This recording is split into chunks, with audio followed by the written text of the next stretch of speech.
اعوذ باللہ من الشیطان الرجیم بسم اللہ الرحمن الرحیم۔ ہمارا پارہ نمبر 30 جو ہے وہ کل تھا، آدھا ہم نے مکمل کیا اور آدھا جو ہے وہ ہم آج کوشش کرتے ہیں انشاءاللہ، اور آج ہمارا قرآن پاک جو ہے وہ مکمل ہو جائے گا پارہ نمبر 30 کے ساتھ ہی انشاءاللہ تعالی۔ سبحان اللہ و بحمدہ سبحان اللہ العظیم، سبحان اللہ و بحمدہ عدد خلقہ و رضا نفسہ و زنۃ عرشہ و امداد کلمات۔ اللہم صلی علی محمد و علی آل محمد کما صلیت علی ابراہیم و علی آل ابراہیم انک حمید مجید۔ اللہم بارک علی محمد و علی آل محمد کما بارکت علی ابراہیم و علی آل ابراہیم انک حمید مجید۔ رب اشرح لی صدری ویسر لی امری واحلل عقدۃ من لسانی یفقہوا قولی، رب زدنی علما۔ تمام بہنوں کو السلام علیکم ورحمۃ اللہ وبرکاتہ۔ اللہ تعالیٰ صحت سلامتی ایمان کے ساتھ ہمیں رکھے، اور اللہ اپنی اس بہترین برکتوں عظمتوں سعادتوں والے مہینے کو ہمارے لیے خیر کا باعث بنا دے، اور ہمارے گردنوں کو دوزخ سے نجات دے دے، اور اپنی رحمت خاص سے ہمیں جنت میں داخل فرما دے، آمین ثم آمین۔ اما پارہ جو ہمارا یہ کچھ صورتیں رہ گئی ہیں، تو سورہ زلزال سے آج ہم شروع کریں گے۔ سورہ زلزال جو ہے یہ مدنی ہے اور اس میں 8 آیات ہیں،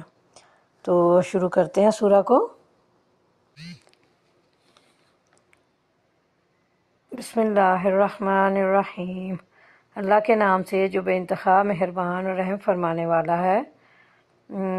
یہ سورہ ہماری مدنی اور اس کی آیات 8 ہیں، اور ایک ہی اس کا رکوع ہے۔ اللہ کے نام سے جو بے انتہا مہربان رحم فرمانے والا ہے۔ جب زمین اپنی پوری شدت کے ساتھ ہلا ڈالی جائے گی، ٹھیک ہے جی۔ زلزال جو ہمیں سمجھ آتی ہے تلاوت کے ساتھ ہی کہ زلزلہ یعنی سخت بھونچال، جس سے ساری زمین جو ہے لرز اٹھے گی اور ہر چیز ٹوٹ پھوٹ جائے گی۔ یہ اس وقت ہوگا جب پہلا نفخ پھونکا جائے گا، یعنی پہلا سور جب پھونکا جائے گا تو اس وقت یہ ایک زلزلے کی سی کیفیت ہوگی۔ آگے اللہ فرما رہے ہیں، اور زمین اپنے اندر کے سارے بوجھ نکال کر باہر ڈال دے گی۔ زمین میں یعنی زمین میں جتنے انسان دفن ہیں وہ زمین کا بوجھ ہیں، جنہیں زمین قیامت والے دن باہر نکال پھینکے گی، یعنی اللہ کے حکم سے سب زندہ ہو کر باہر نکل آئیں گے۔ یہ دوسرے نفخ میں ہوگا۔ اس طرح زمین کے خزانے بھی باہر نکل آئیں گے، یعنی جو کچھ بھی معدنیات وغیرہ موجود ہیں اور زمین کے اندر جو کچھ اور بھی خزانے ہیں وہ سب بھی باہر نکل آئیں گے، ٹھیک ہے جی۔ آگے اللہ فرما رہے ہیں، انسان کہے گا کہ اس چیز کو کیا ہو رہا ہے۔ اس روز اپنے اوپر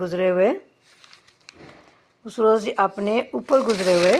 حالات بیان کرے گی، کیونکہ تیرے رب نے اسے ایسا کرنے کا حکم دیا ہوگا۔ یعنی انسان اس وقت کتنا دہشت زدہ ہوگا، کتنا خوف زدہ ہوگا، اور دہشت کے مارے وہ کہے گا کہ اسے کیا ہو گیا ہے، یہ کیوں اس طرح ہل رہی ہے اور اپنے خزانے اگل رہی ہے۔ تو جو ہے زمین ساری خبریں دے گی، ساری جو کچھ اپنے اوپر گزرنے والے احوال۔ تو نبی کریم صلی اللہ علیہ وسلم نے یہ آیت تلاوت فرمائی جب، تو حدیث مبارکہ میں ہے کہ یہ آیت تلاوت فرمائی اور پوچھا صحابہ کرام سے، جانتے ہو زمین کی خبریں کیا ہیں؟ تو صحابہ کرام نے عرض کیا، اللہ اور اس کے رسول بہتر جانتے ہیں۔ تو آپ صلی اللہ علیہ وسلم نے فرمایا، اس کی خبریں یہ ہیں کہ جس بندے یا بندی نے زمین کی پشت پر جو کچھ کیا ہوگا اس کی گواہی دے گی، اور کہے گی کہ فلاں فلاں شخص نے فلاں فلاں عمل فلاں دن میں کیا تھا۔ یعنی زمین کو یہ قوت گویائی اللہ تعالیٰ فرمائے گا، اس لیے اس میں تعجب والی بات نہیں ہے۔ جس طرح انسانی اعضاء میں اللہ تعالیٰ یہ قوت پیدا فرما دے گا، زمین کو بھی اللہ تعالیٰ متکلم بنا دے گا، یعنی بولنے والا، اور وہ اللہ کے حکم سے بولے گی۔ اس روز لوگ متفرق حالت میں پلٹیں گے تاکہ ان کے اعمال ان کو دکھائے جائیں، پھر جس نے ذرا برابر نیکی کی ہوگی وہ اس کو دیکھ لے گا، اور جس نے ذرا برابر بدی کی ہوگی وہ اس کو دیکھ لے گا۔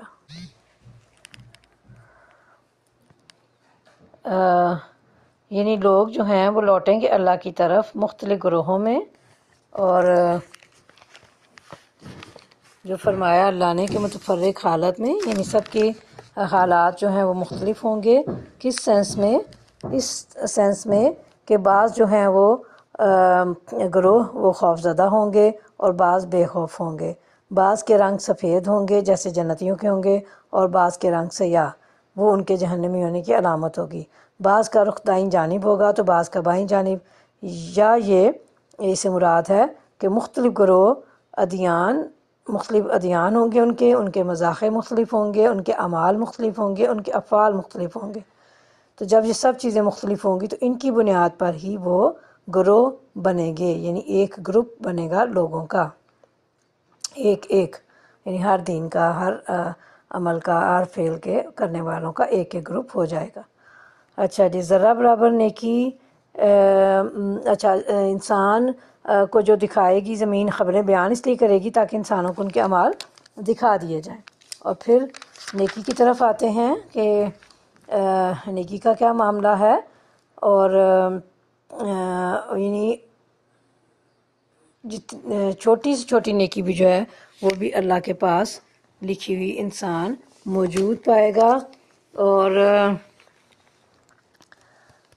کیونکہ چھوٹی سے چھوٹی نیکی بھی اپنا ایک وزن اور اپنا ایک قد رکھتی ہے، اس لیے کسی چھوٹی نیکی کو چھوٹا سمجھ کر اسے چھوڑنا نہیں چاہیے، کیونکہ ایسی بہت سی نیکیاں مل کر اللہ تعالیٰ کے حساب میں ایک بہت بڑی نیکی قرار پا سکتی ہیں۔ اور کسی چھوٹی سے چھوٹی بدی کا ارتکاب بھی نہ کرنا چاہیے، کیونکہ اس طرح کے بہت سے چھوٹے گناہ مل کر گناہوں کا انبار بن سکتے ہیں۔ یہی بات ہے جسے بہت ساری احادیث میں نبی کریم صلی اللہ علیہ وسلم نے فرمایا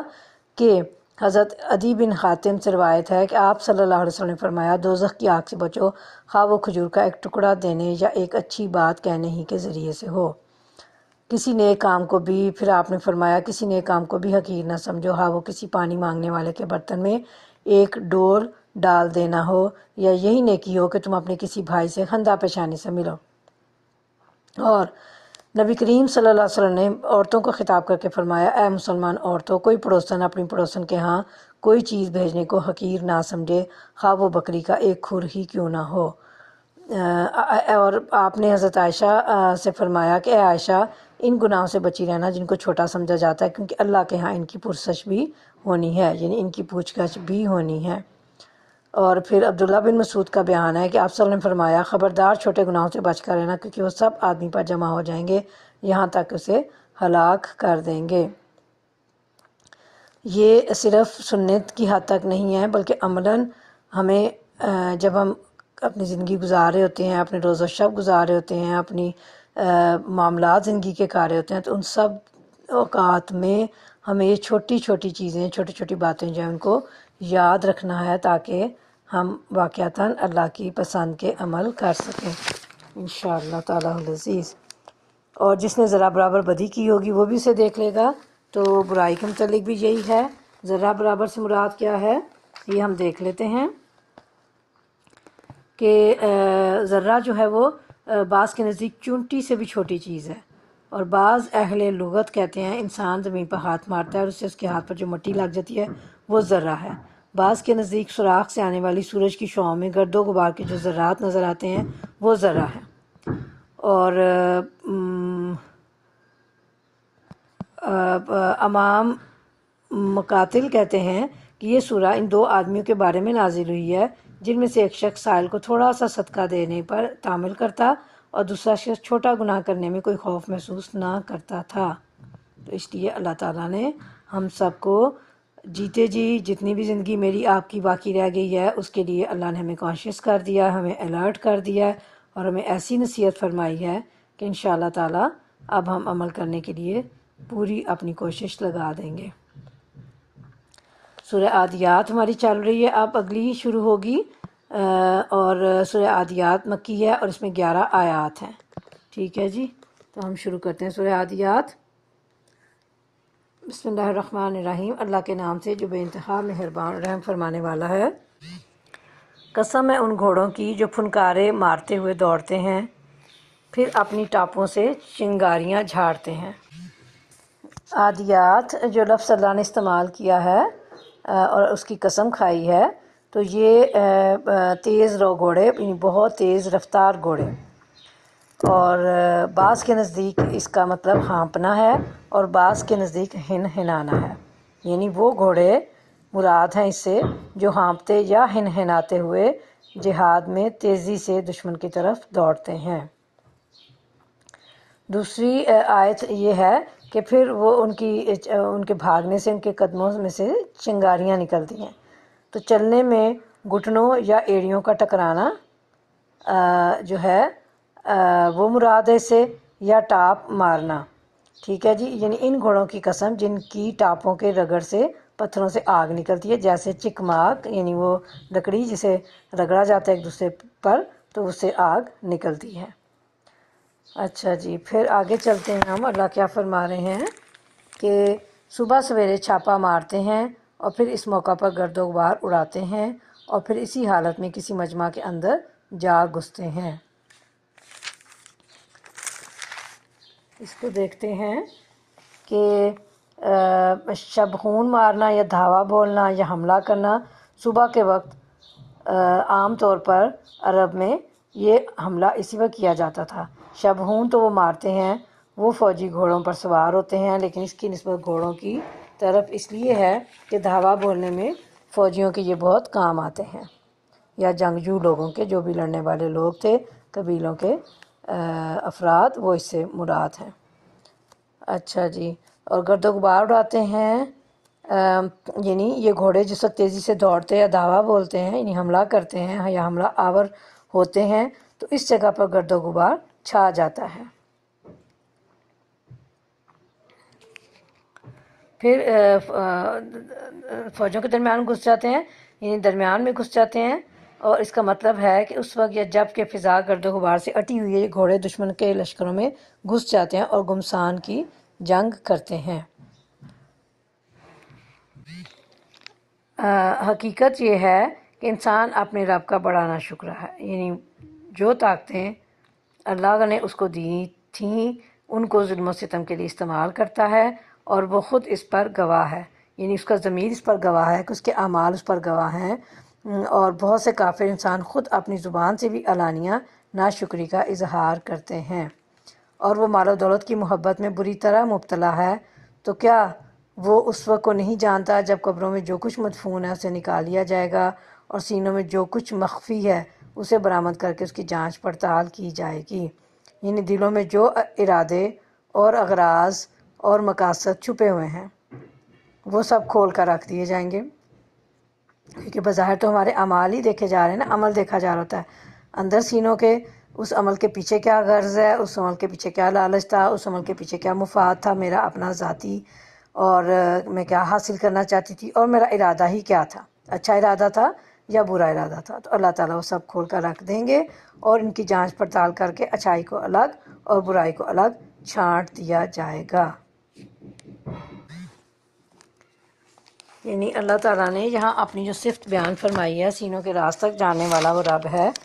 اور وہ کتنا باخبر ہے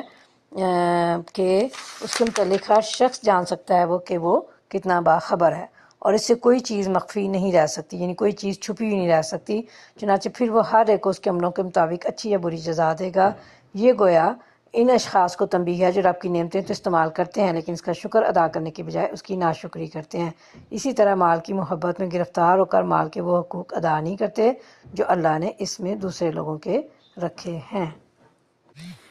پارہ نمبر 30 یعنی اما پارہ ہمارا اختتام کی طرف، اپنی تکمیل کی طرف چل رہا ہے، اور اب ہماری سورہ جو ہے القاریہ ہے، اس کی 11 آیات ہیں، اور یہ سورہ القاریہ بھی مکی سورہ ہے۔ تو شروع کرتے ہیں اسے۔ بسم اللہ الرحمن الرحیم، اللہ کے نام سے جو بے انتہا مہربان اور رحم فرمانے والا ہے۔ القاریہ یعنی کھڑکھڑا دینے والی، یہ بھی قیامت کے ناموں میں سے ایک نام ہے، جیسے اس سے قبل اس کے متعدد نام گزر چکے ہیں، یعنی بہت سے نام گزرے ہیں قیامت کے۔ اللہ نے جو اپنے پاک کلام میں قیامت کا ذکر کن کن الفاظ میں کیا ہے، الحاقہ، الطامۃ، الصاخہ، الغاشیہ، الساعۃ، الواقعہ، اور اب القاریہ۔ اسے اس لیے کہتے ہیں کہ یہ اپنی ہولناکیوں سے دلوں کو بیدار اور اللہ کے دشمنوں کو عذاب سے خبردار کر دے گی، جیسے دروازہ کھٹکھٹانے والا کرتا ہے۔ اور آگے اللہ کیا فرماتے ہیں کہ کیا ہے وہ کھڑکھڑانے والی، اور پھر کیا ہے کیا تم کیا جانو کہ وہ عظیم حادثہ کیا ہے، یعنی وہ دن جب لوگ بکھرے پروانوں کی طرح اور پہاڑ رنگ برنگ کے دھنکے ہوئے اون کی طرح ہوں گے۔ تو اس سے مراد یہ ہے کہ منتشر ہوں گے، بکھرے ہوئے ہوں گے، یعنی قیامت والے دن انسان بھی پروانوں کی طرح پراگندہ اور بکھرے ہوئے ہوں گے۔ اور اہن کہتے ہیں اس اون کو جو مختلف رنگوں کے ساتھ رنگی ہوئی ہو، اور منفوش کہتے ہیں دھنی ہوئی کو۔ یہ پہاڑوں کی وہ کیفیت بیان کی گئی ہے جو قیامت والے دن ان کی ہوگی۔ اور پھر آخر میں اللہ کیا فرماتے ہیں کہ جس کے جو ہیں پلڑے بھاری ہوں گے، ٹھیک ہے جی، وہ دل پسند عیش میں ہوگا، اور جس کے پلڑے ہلکے ہوں گے اس کی جائے قرار گہری کھائی ہوگی، اور تمہیں کیا خبر کہ وہ کیا چیز ہے، بھڑکتی آگ۔ موازین جو لفظ استعمال ہوا ہے یہاں پہ سورہ میں، میزان کی جمع ہے، یعنی ترازو جس میں صحائف اعمال تولے جائیں گے، جیسا کہ سورہ اعراف میں بھی اس کا ذکر آیا، سورہ کاف میں بھی آیا، سورہ انبیاء میں بھی آیا۔ اور بعض کہتے ہیں کہ یہ ایسے اعمال جن کی اللہ کے ہاں کوئی اہمیت اور خاص وزن ہوگا، مطلب یہ ہے کہ جن کی نیکیاں زیادہ ہوں گی وہ، اور وزن اعمال کے وقت ان کی نیکیوں والا پلڑا بھاری ہوگا۔ اور جو ہے دل پسند عیش میں ہوگا، یعنی ایسی زندگی جس کو وہ گزارنا پسند کرے گا، یا جو زندگی اس کی پسندیدہ ہو۔ اور دوسرے لوگ کون ہوں گے جن کا پلڑا جن کی برائیاں یعنی نیکیوں پر غالب ہوں گی، اور برائیوں کا پلڑا بھاری ہوگا، نیکیوں کا ہلکا ہوگا۔ تو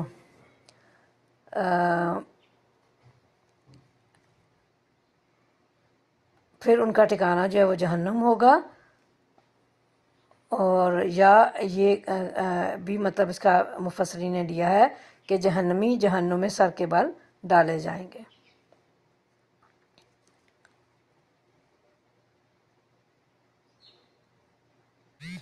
اور تم کیا جانو کہ کیا ہے، وہ شدت عذاب کو بیان کرنے کے لیے ہے کہ انسان کے وہم و تصور سے بالا ہے، انسانی علوم اس کا احاطہ نہیں کر سکتے، اور نہ ہی اس کی تہہ تک، اس کی بنیاد تک جان سکتے ہیں، نہ پہنچ سکتے ہیں وہاں تک۔ اور پھر تیز بھڑکتی آگ ہے، یعنی جس طرح حدیث میں ہے کہ انسان دنیا میں جو آگ جلاتا ہے یہ جہنم کی آگ کا 70واں حصہ ہے۔ جہنم کی آگ دنیا کی آگ سے 69 درجہ زیادہ ہے۔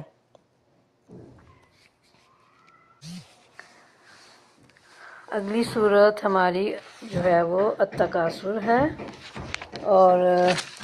اس کو دیکھتے ہیں ترجمہ اس کا بھی انشاءاللہ۔ آیات اس کی 8 ہیں، اور یہ بھی مکی سورہ ہے۔ بسم اللہ الرحمن الرحیم، شروع اللہ کے نام سے جو بے انتہا مہربان رحم فرمانے والا ہے۔ الہاکم التکاثر، الہا جو یہاں پہ لفظ استعمال ہوا ہے آیت کا ابتدا، یعنی سورہ کی ابتدا کی پہلی آیت جو ہے وہ، اس کا مطلب ہے غافل کر دینا۔ اور تکاثر کہتے ہیں زیادتی کی خواہش۔ یہ عام لفظ ہے، یعنی ہر چیز کے لیے کی ذاتی کے لیے بولا جاتا ہے، جیسے کہ مال، اولاد، اوان، انصار اور خاندان، قبیلہ وغیرہ سب اس میں شامل ہیں۔ ہر وہ چیز جس کی کثرت انسان کو محبوب ہو، اور کثرت کے حصول کی کوشش اور خواہش اسے اللہ کے احکام اور آخرت سے غافل کر دے۔ یہاں اللہ تعالیٰ انسان کی اسی کمزوری کو بیان کر ہے جس میں انسانوں کی اکثریت ہر دور میں مبتلا رہی ہے۔ اور پھر یہ کہ جو ہے حتیٰ زرتم المقابر، کہ یہاں تک کہ تم جو ہو ایک دوسرے سے بڑھ کر دنیا حاصل کرنے کی دھن نے تمہیں غفلت میں ڈال رکھا ہے، یہاں تک اسی فکر میں تم لبے گور پہنچ جاتے ہو، یعنی قبر تک پہنچ جاتے ہیں۔ تو اس کا مطلب یہ ہے کہ حصول کثرت کے لیے محنت کرتے کرتے تمہیں موت آ گئی اور تم قبروں میں جا پہنچے۔ اور آگے اللہ فرماتے ہیں ہرگز نہیں، ان قریب تم کو معلوم ہو جائے گا۔ ان قریب سے مراد آخرت بھی ہو سکتی ہے اور موت بھی، کیونکہ یہ بات مرتے ہی انسان پر کھل جاتی ہے کہ جن مشاغل میں وہ اپنی ساری عمر کھپا کر آیا ہے وہ اس کے لیے سعادت و خوش بختی کا ذریعہ تھے یا بد انجامی و بدبختی کا ذریعہ۔ اور ہرگز نہیں، اگر تم یقینی علم کی حیثیت سے اس روش کے انجام کو جانتے ہوتے تو تمہارا یہ طرز عمل نہ ہوتا۔ تم دوزخ دیکھ کر رہوگے، پھر سن لو کہ تم بالکل یقین کے ساتھ اسے دیکھ لو گے، پھر ضرور اس روز تم سے نعمتوں کے بارے میں جواب طلبی کی جائے گی۔ مطلب ہے کہ اگر تم اس غفلت کا انجام اس طرح یقینی طور پر جان لو جس طرح دنیا کی کسی دیکھی والی چیز کا تمہیں یقین ہوتا ہے، تو تم یقیناً اس تکاثر اور تفاخر، یعنی پہلے تو کثرت ہونی چاہیے چیزوں کی اور اس کے اوپر پھر ہم اس میں فخر پہ مبتلا ہو جاتے ہیں، تو پھر ہم کبھی بھی ایسا نہ کرتے۔ اور اللہ کی قسم تم جہنم ضرور دیکھو گے، اس کی سزا بھگتو گے۔ پہلا دیکھنا دور سے ہوگا اور یہ دیکھنا قریب سے ہوگا، اس لیے اسے عین الیقین کہا گیا ہے، یعنی جس کا مشاہدہ عینی سے حاصل ہو۔ یہ سوال ان نعمتوں کے بارے میں ہوگا جو اللہ نے دنیا میں عطا کی ہوں گی، جیسے آنکھ، کان، دل، دماغ، امن و صحت، مال و دولت اور اولاد وغیرہ۔ بعض کہتے ہیں کہ یہ سوال صرف کافروں سے ہوگا، بعض کہتے ہیں ہر ایک سے ہی ہوگا، کیونکہ محض سوال جو ہے وہ نہیں ہے۔ جنہوں نے ان نعمتوں کا استعمال اللہ کی ہدایات کے مطابق کیا ہوگا وہ سوال کے باوجود عذاب سے محفوظ رہیں گے، اور جنہوں نے کفران نعمت کا ارتکاب کیا ہوگا وہ دھر لیے جائیں گے۔ نعمتوں کی ڈیفینیشن بھی ہم نے ہر بندے نے اپنی سمجھ اپنے ظرف کے مطابق بنا رکھی ہے، اور ہر بندے کی لسٹ جو ہے وہ نعمتوں کی خود مختلف ہوگی، ٹھیک ہے جی۔ ہم دیکھتے ہیں کہ اللہ کے نبی صلی اللہ علیہ وسلم کا کیا معیار، کیا سٹینڈرڈ ہے جو آپ صلی اللہ علیہ وسلم نے ہمیں بتایا ہے۔ حضرت جابر بن عبداللہ کی روایت ہے کہ رسول اللہ صلی اللہ علیہ وسلم ہمارے ہاں تشریف لائے اور ہم نے آپ کو تر و تازہ کھجوریں کھلائیں اور ٹھنڈا پانی پلایا۔ اس پر نبی کریم صلی اللہ علیہ وسلم نے فرمایا، یہ ان نعمتوں میں سے ہیں جن کے بارے میں تم سے سوال کیا جائے گا۔ یعنی ہم نے تو ان سب چیزوں کو جو اللہ رب العالمین نے اپنی رحمت خاص سے ہمیں عطا فرما رکھی ہیں فار گرانٹیڈ لیتے ہیں کہ بس ٹھیک ہے جی، ہم تو ہیں اس قابل کہ ہمیں ملنا چاہیے یہ اور یہ سب کچھ، لیکن اللہ تعالیٰ نے نبی کریم صلی اللہ علیہ وسلم کی سیرت مبارکہ کے ذریعے سے، آپ صلی اللہ علیہ وسلم کے اقوال مبارک کے ذریعے سے ہمیں اس بات کا بھی احساس دلا دیا ہے کہ کس طرح چھوٹی سے چھوٹی چیز بھی اللہ تعالیٰ کی طرف سے ایک نعمت ہے جس کے متعلق سوال کیا جائے گا۔ سورہ عصر ہماری پارہ نمبر 30 ہمارا چل رہا ہے، اور پہلی آیت کے لفظ عصر کو اس کا نام دیا گیا ہے، اور اس میں اللہ تعالیٰ نے چند جچے تلے الفاظ میں ہی معنی کی ایک دنیا بھر دی ہے، اور ہمیں بتا دیا ہے کہ فلاح کا راستہ کون سا ہے اور تباہی اور بربادی کا راستہ کون سا۔ اور سورہ عصر بھی مکی سورہ ہے، اس کی 3 آیات ہیں۔ بسم اللہ الرحمن الرحیم، شروع اللہ کے نام سے جو نہایت مہربان و رحم فرمانے والا ہے۔ والعصر، قسم کھائی ہے اللہ نے زمانے کی قسم، ٹھیک ہے جی۔ زمانے سے مراد شب و روز کی یہ گردش اور ان کا عدل بدل کر آنا ہے۔ رات آتی ہے تو اندھیرا چھا جاتا ہے اور دن طلوع ہوتا ہے تو ہر چیز روشن ہو جاتی ہے۔ علاوہ ازیں کبھی رات لمبی دن چھوٹا اور کبھی دن لمبا رات چھوٹی ہو جاتی ہے۔ یہی مرور ایام زمانہ ہے جو اللہ تعالیٰ کی قدرت اور کاریگری پر دلالت کرتا ہے، اسی لیے رب نے اس کی قسم کھائی ہے۔ یہ پہلے بتایا جا چکا ہے کہ اللہ تعالیٰ تو اپنی مخلوق میں سے جس کی چاہے قسم کھا سکتا ہے، لیکن انسانوں کے لیے اللہ کی قسم کے علاوہ کسی چیز کی قسم کھانا جائز نہیں ہے۔ اچھا جی، اللہ نے قسم کھائی زمانے کی، تو آگے اللہ کیا فرماتے ہیں؟ انسان در حقیقت بڑے خسارے میں ہے۔ یعنی کس بات کی قسم کھائی ہے زمانے میں؟ تو انسان کا خسارہ اور ہلاکت واضح ہے کہ جب تک وہ زندہ رہتا ہے اس کے شب و روز سخت محنت کرتے ہوئے گزرتے ہیں، پھر جب موت سے ہمکنار ہوتا ہے تو موت کے بعد بھی آرام و راحت نصیب نہیں ہوتی بلکہ وہ جہنم کا ایندھن بنتا ہے، سوائے ان لوگوں کے جو ایمان لائے۔ ہاں، اللہ آگے خود فرما رہے ہیں کہ اس خسارے سے وہ لوگ محفوظ ہیں جو ایمان اور عمل صالح کے جامع ہیں، کیونکہ ان کی زندگی چاہے جیسی بھی گزری ہو، موت کے بعد وہ بہرحال ابدی نعمتوں اور جنت کی پرآسائش زندگی سے بہرہور ہوں گے۔ آگے اہل ایمان کی مزید صفات کا تذکرہ ہے کہ کون ہے اہل ایمان۔ ایک دوسرے کو حق کی نصیحت اور صبر کی تلقین کرتے رہے۔ یعنی مزید صفات کیا ہیں کہ اللہ کی شریعت کی پابندی اور اللہ کی منع کی ہوئی چیزوں اور اللہ کے بتائے گناہوں سے اجتناب، یعنی باز رہنا، رکے رہنا، اس کی تلقین اللہ نے فرمائی ہے۔ اور ساتھ میں کیا فرمایا، یعنی مصائب و آلام پر صبر، احکام و فرائض شریعت پر عمل کرنے میں صبر، گناہوں سے اجتناب پر صبر، لذات اور خواہشات کی قربانی پر صبر۔ صبر بھی اگرچہ تواصی بالحق میں شامل ہے، تاہم اسے خصوصیت سے الگ ذکر کیا گیا، جس سے اس کا شرف و فضل اور حصال حق میں اس کا ممتاز ہونا واضح ہے۔ ایمان کے بعد دوسری صرف جو اللہ نے انسان کو خسارے سے بچانے کے لیے ضروری قرار دی ہے وہ صالحات ہیں، نیک کاموں پر عمل کرنا۔ صالحات کا لفظ تمام نیکیوں کا جامع ہے، جس سے نیکی و بھلائی کی کوئی قسم چھوٹی نہیں رہ جاتی۔ لیکن قرآن کی روح سے کوئی عمل بھی اس وقت تک عمل صالح نہیں ہو سکتا جب تک اس کی جڑ میں ایمان موجود نہ ہو اور وہ اس ہدایت کی پیروی میں نہ کیا جائے جو اللہ اور اس کے رسول صلی اللہ علیہ وسلم نے دی ہے۔ اور یہ جو صفات اللہ نے بیان فرمائی ہیں جو ایک ایک فرد میں ہونی چاہیے، وہ کیا ہیں، خسارے سے بچنے کے لیے ضروری ہیں۔ وہ یہ ہیں کہ یہ ایمان لانے اور عمل صالح کرنے والے لوگ ایک دوسرے کو حق کی نصیحت اور صبر کی تلقین کریں۔ اس کے معنی یہ ہوئے کہ اول تو ایمان لانے اور نیک عمل کرنے والوں کو فرد فرد بن کر نہیں رہنا چاہیے، بلکہ ان کے اجتماع سے ایک مومن اور صالح معاشرہ وجود میں آنا چاہیے۔ دوسرے، اس معاشرے کے ہر فرد کو اپنی یہ ذمہ داری محسوس کرنی چاہیے کہ وہ معاشرے کو بگڑنے نہ دے، اس لیے اس کے تمام افراد پر یہ فرض عائد ہوتا ہے کہ وہ ایک دوسرے کو حق اور صبر کی تلقین کریں۔ اور حق کیا ہے؟ حق کا لفظ جو ہے وہ باطل کی ضد ہے، اور بالعموم یہ دو معنوں میں استعمال ہوتا ہے۔ ایک معنی اس کا یہ ہے صحیح اور سچی اور مطابق عدل و انصاف اور مطابق حقیقت بات، خواہ وہ عقیدہ و ایمان سے تعلق رکھتی ہو یا دنیا کے معاملات سے۔ دوسرا وہ حق جس کا ادا کرنا انسان پر واجب ہو، خواہ وہ اللہ کا حق ہو یا بندوں کا حق ہو یا خود اپنے نفس کا حق۔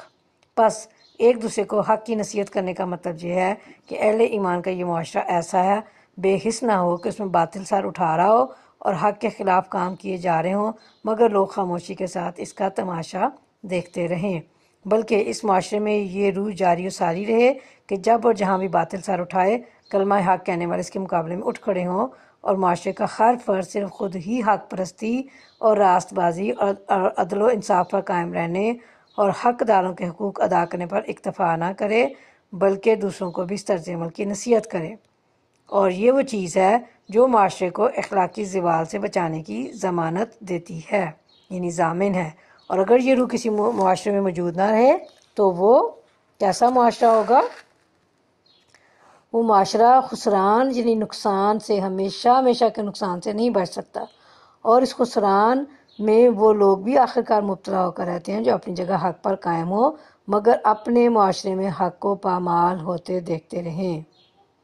یہی وجہ ہے جو سورہ مائدہ میں بھی اللہ نے فرمایا کہ بنی اسرائیل پر حضرت داؤد اور حضرت عیسیٰ ابن مریم کی زبان سے لعنت کی گئی، اور اس لعنت کی وجہ یہ تھی کہ ان کے معاشرے میں گناہوں اور زیادتیوں کا ارتکاب عام ہو رہا تھا اور لوگوں نے ایک دوسرے کو برے افعال سے روکنا چھوڑ دیا تھا۔ اور پھر سورہ اعراف میں بھی بیان فرمایا اللہ نے کہ بنی اسرائیل نے جب کھلم کھلا سبت کے احکام کی خلاف ورزی کر کے مچھلیاں پکڑنی شروع کر دیں تو ان پر عذاب نازل کر دیا گیا، اور اس عذاب سے صرف وہی لوگ بچائے گئے جو اس گناہ سے روکنے کی کوشش کرتے تھے۔ اور پھر سورہ انفال میں اللہ نے کیا فرمایا؟ بہت ہی روح کو ہلا دینے والی آیت، یہ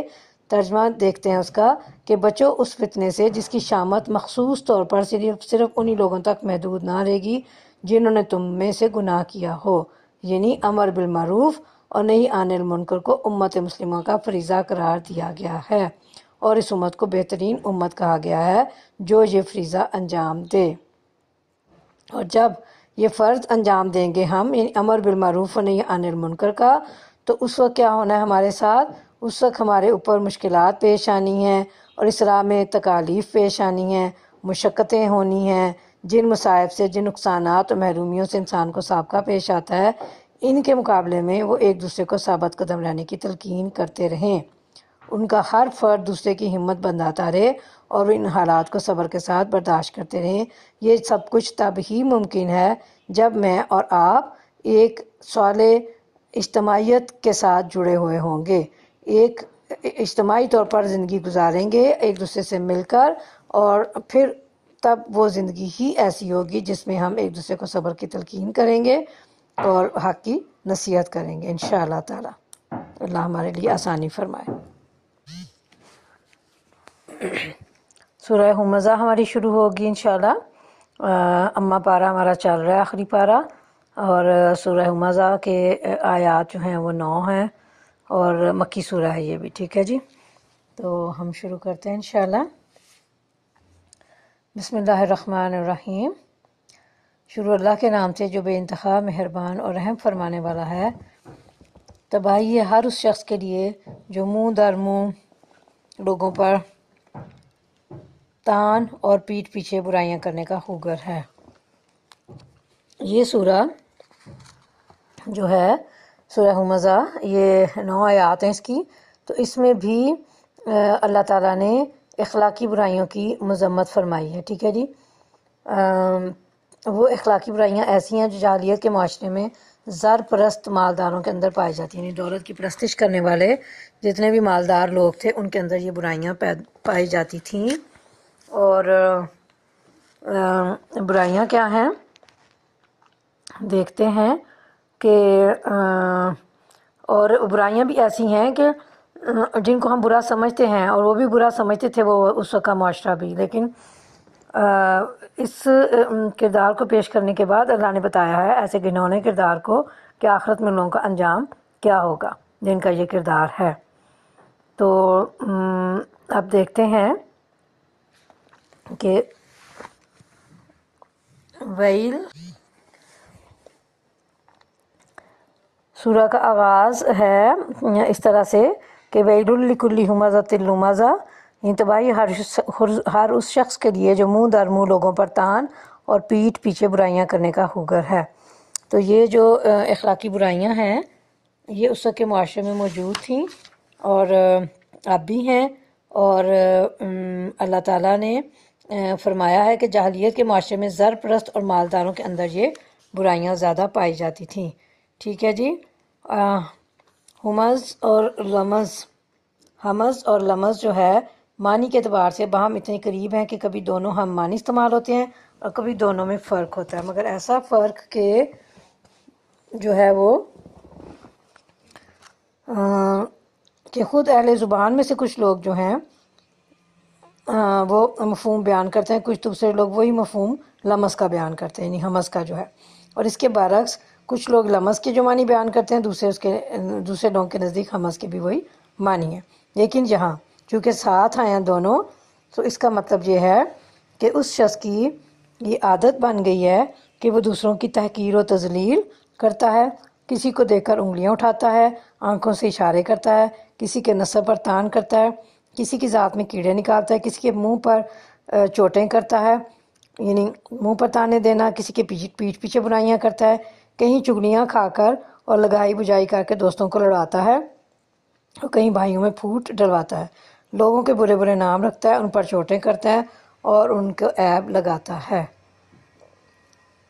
تو یہ ہے وہ کردار۔ تو آگے اللہ کیا فرمانے لگے ہیں کہ کیا کرتا ہے وہ بندہ، دوسری برائی کیا ہے اس کی کہ جس نے مال جمع کیا اور اسے گن گن کر رکھا، یعنی لوگوں کی یہ تحقیر، تذلیل اور اپنی مالداری کا غرور جو ہے اس کی وجہ سے یہ سب کچھ کرتا ہے، اور گن گن کر رکھنے کے الفاظ سے اس شخص کے بخل اور زر پرستی کی، یعنی دولت کی پرستش جو کرنا ہے اس کی تصویر نگاہوں کے سامنے پھر جاتی ہے، ٹھیک ہے جی۔ وہ سمجھتا ہے کہ اس کا مال ہمیشہ اس کے پاس رہے گا، یعنی وہ سمجھتا ہے کہ اس کا مال اسے حیات جاوداں بخش دے گا، یعنی دولت جمع کرنے اور اسے گن گن کر رکھنے میں وہ ایسا منہمک، یعنی اتنا مصروف ہے کہ یا اتنا کھویا ہوا ہے کہ اسے اپنی موت یاد نہیں رہی ہے، اسے کبھی یہ خیال بھی نہیں آتا کہ ایک وقت میں اسے سب کچھ چھوڑ کر خالی ہاتھ دنیا سے رخصت ہو جانا پڑے گا۔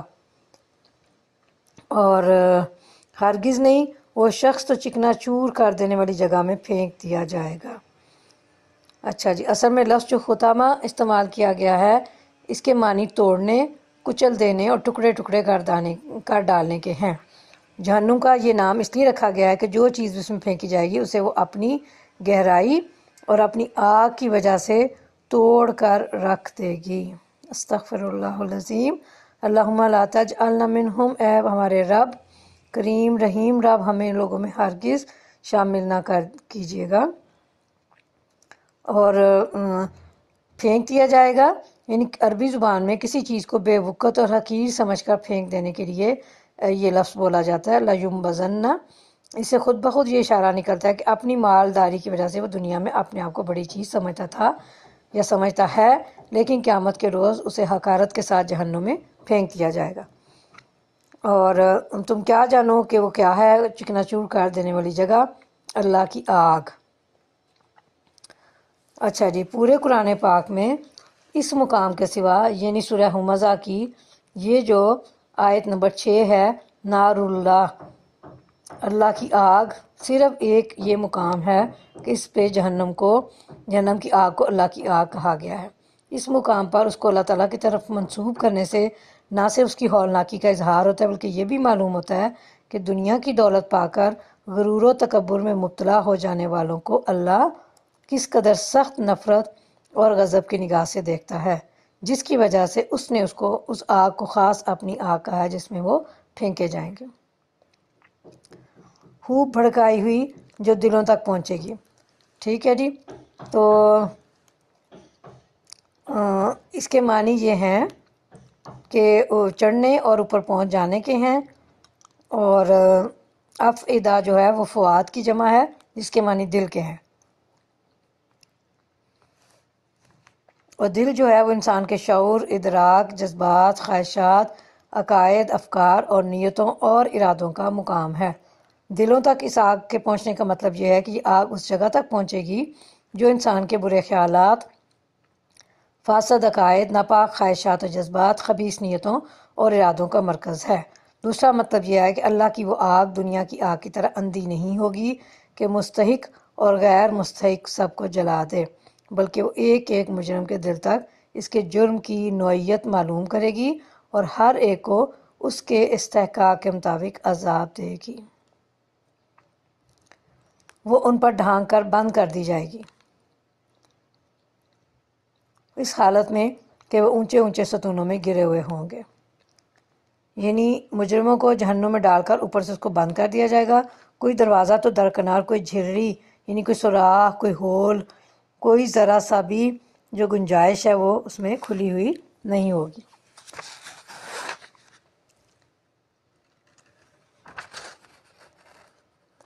اور اس حالت میں کہ وہ اونچے اونچے ستونوں میں گرے ہوئے ہوں گے۔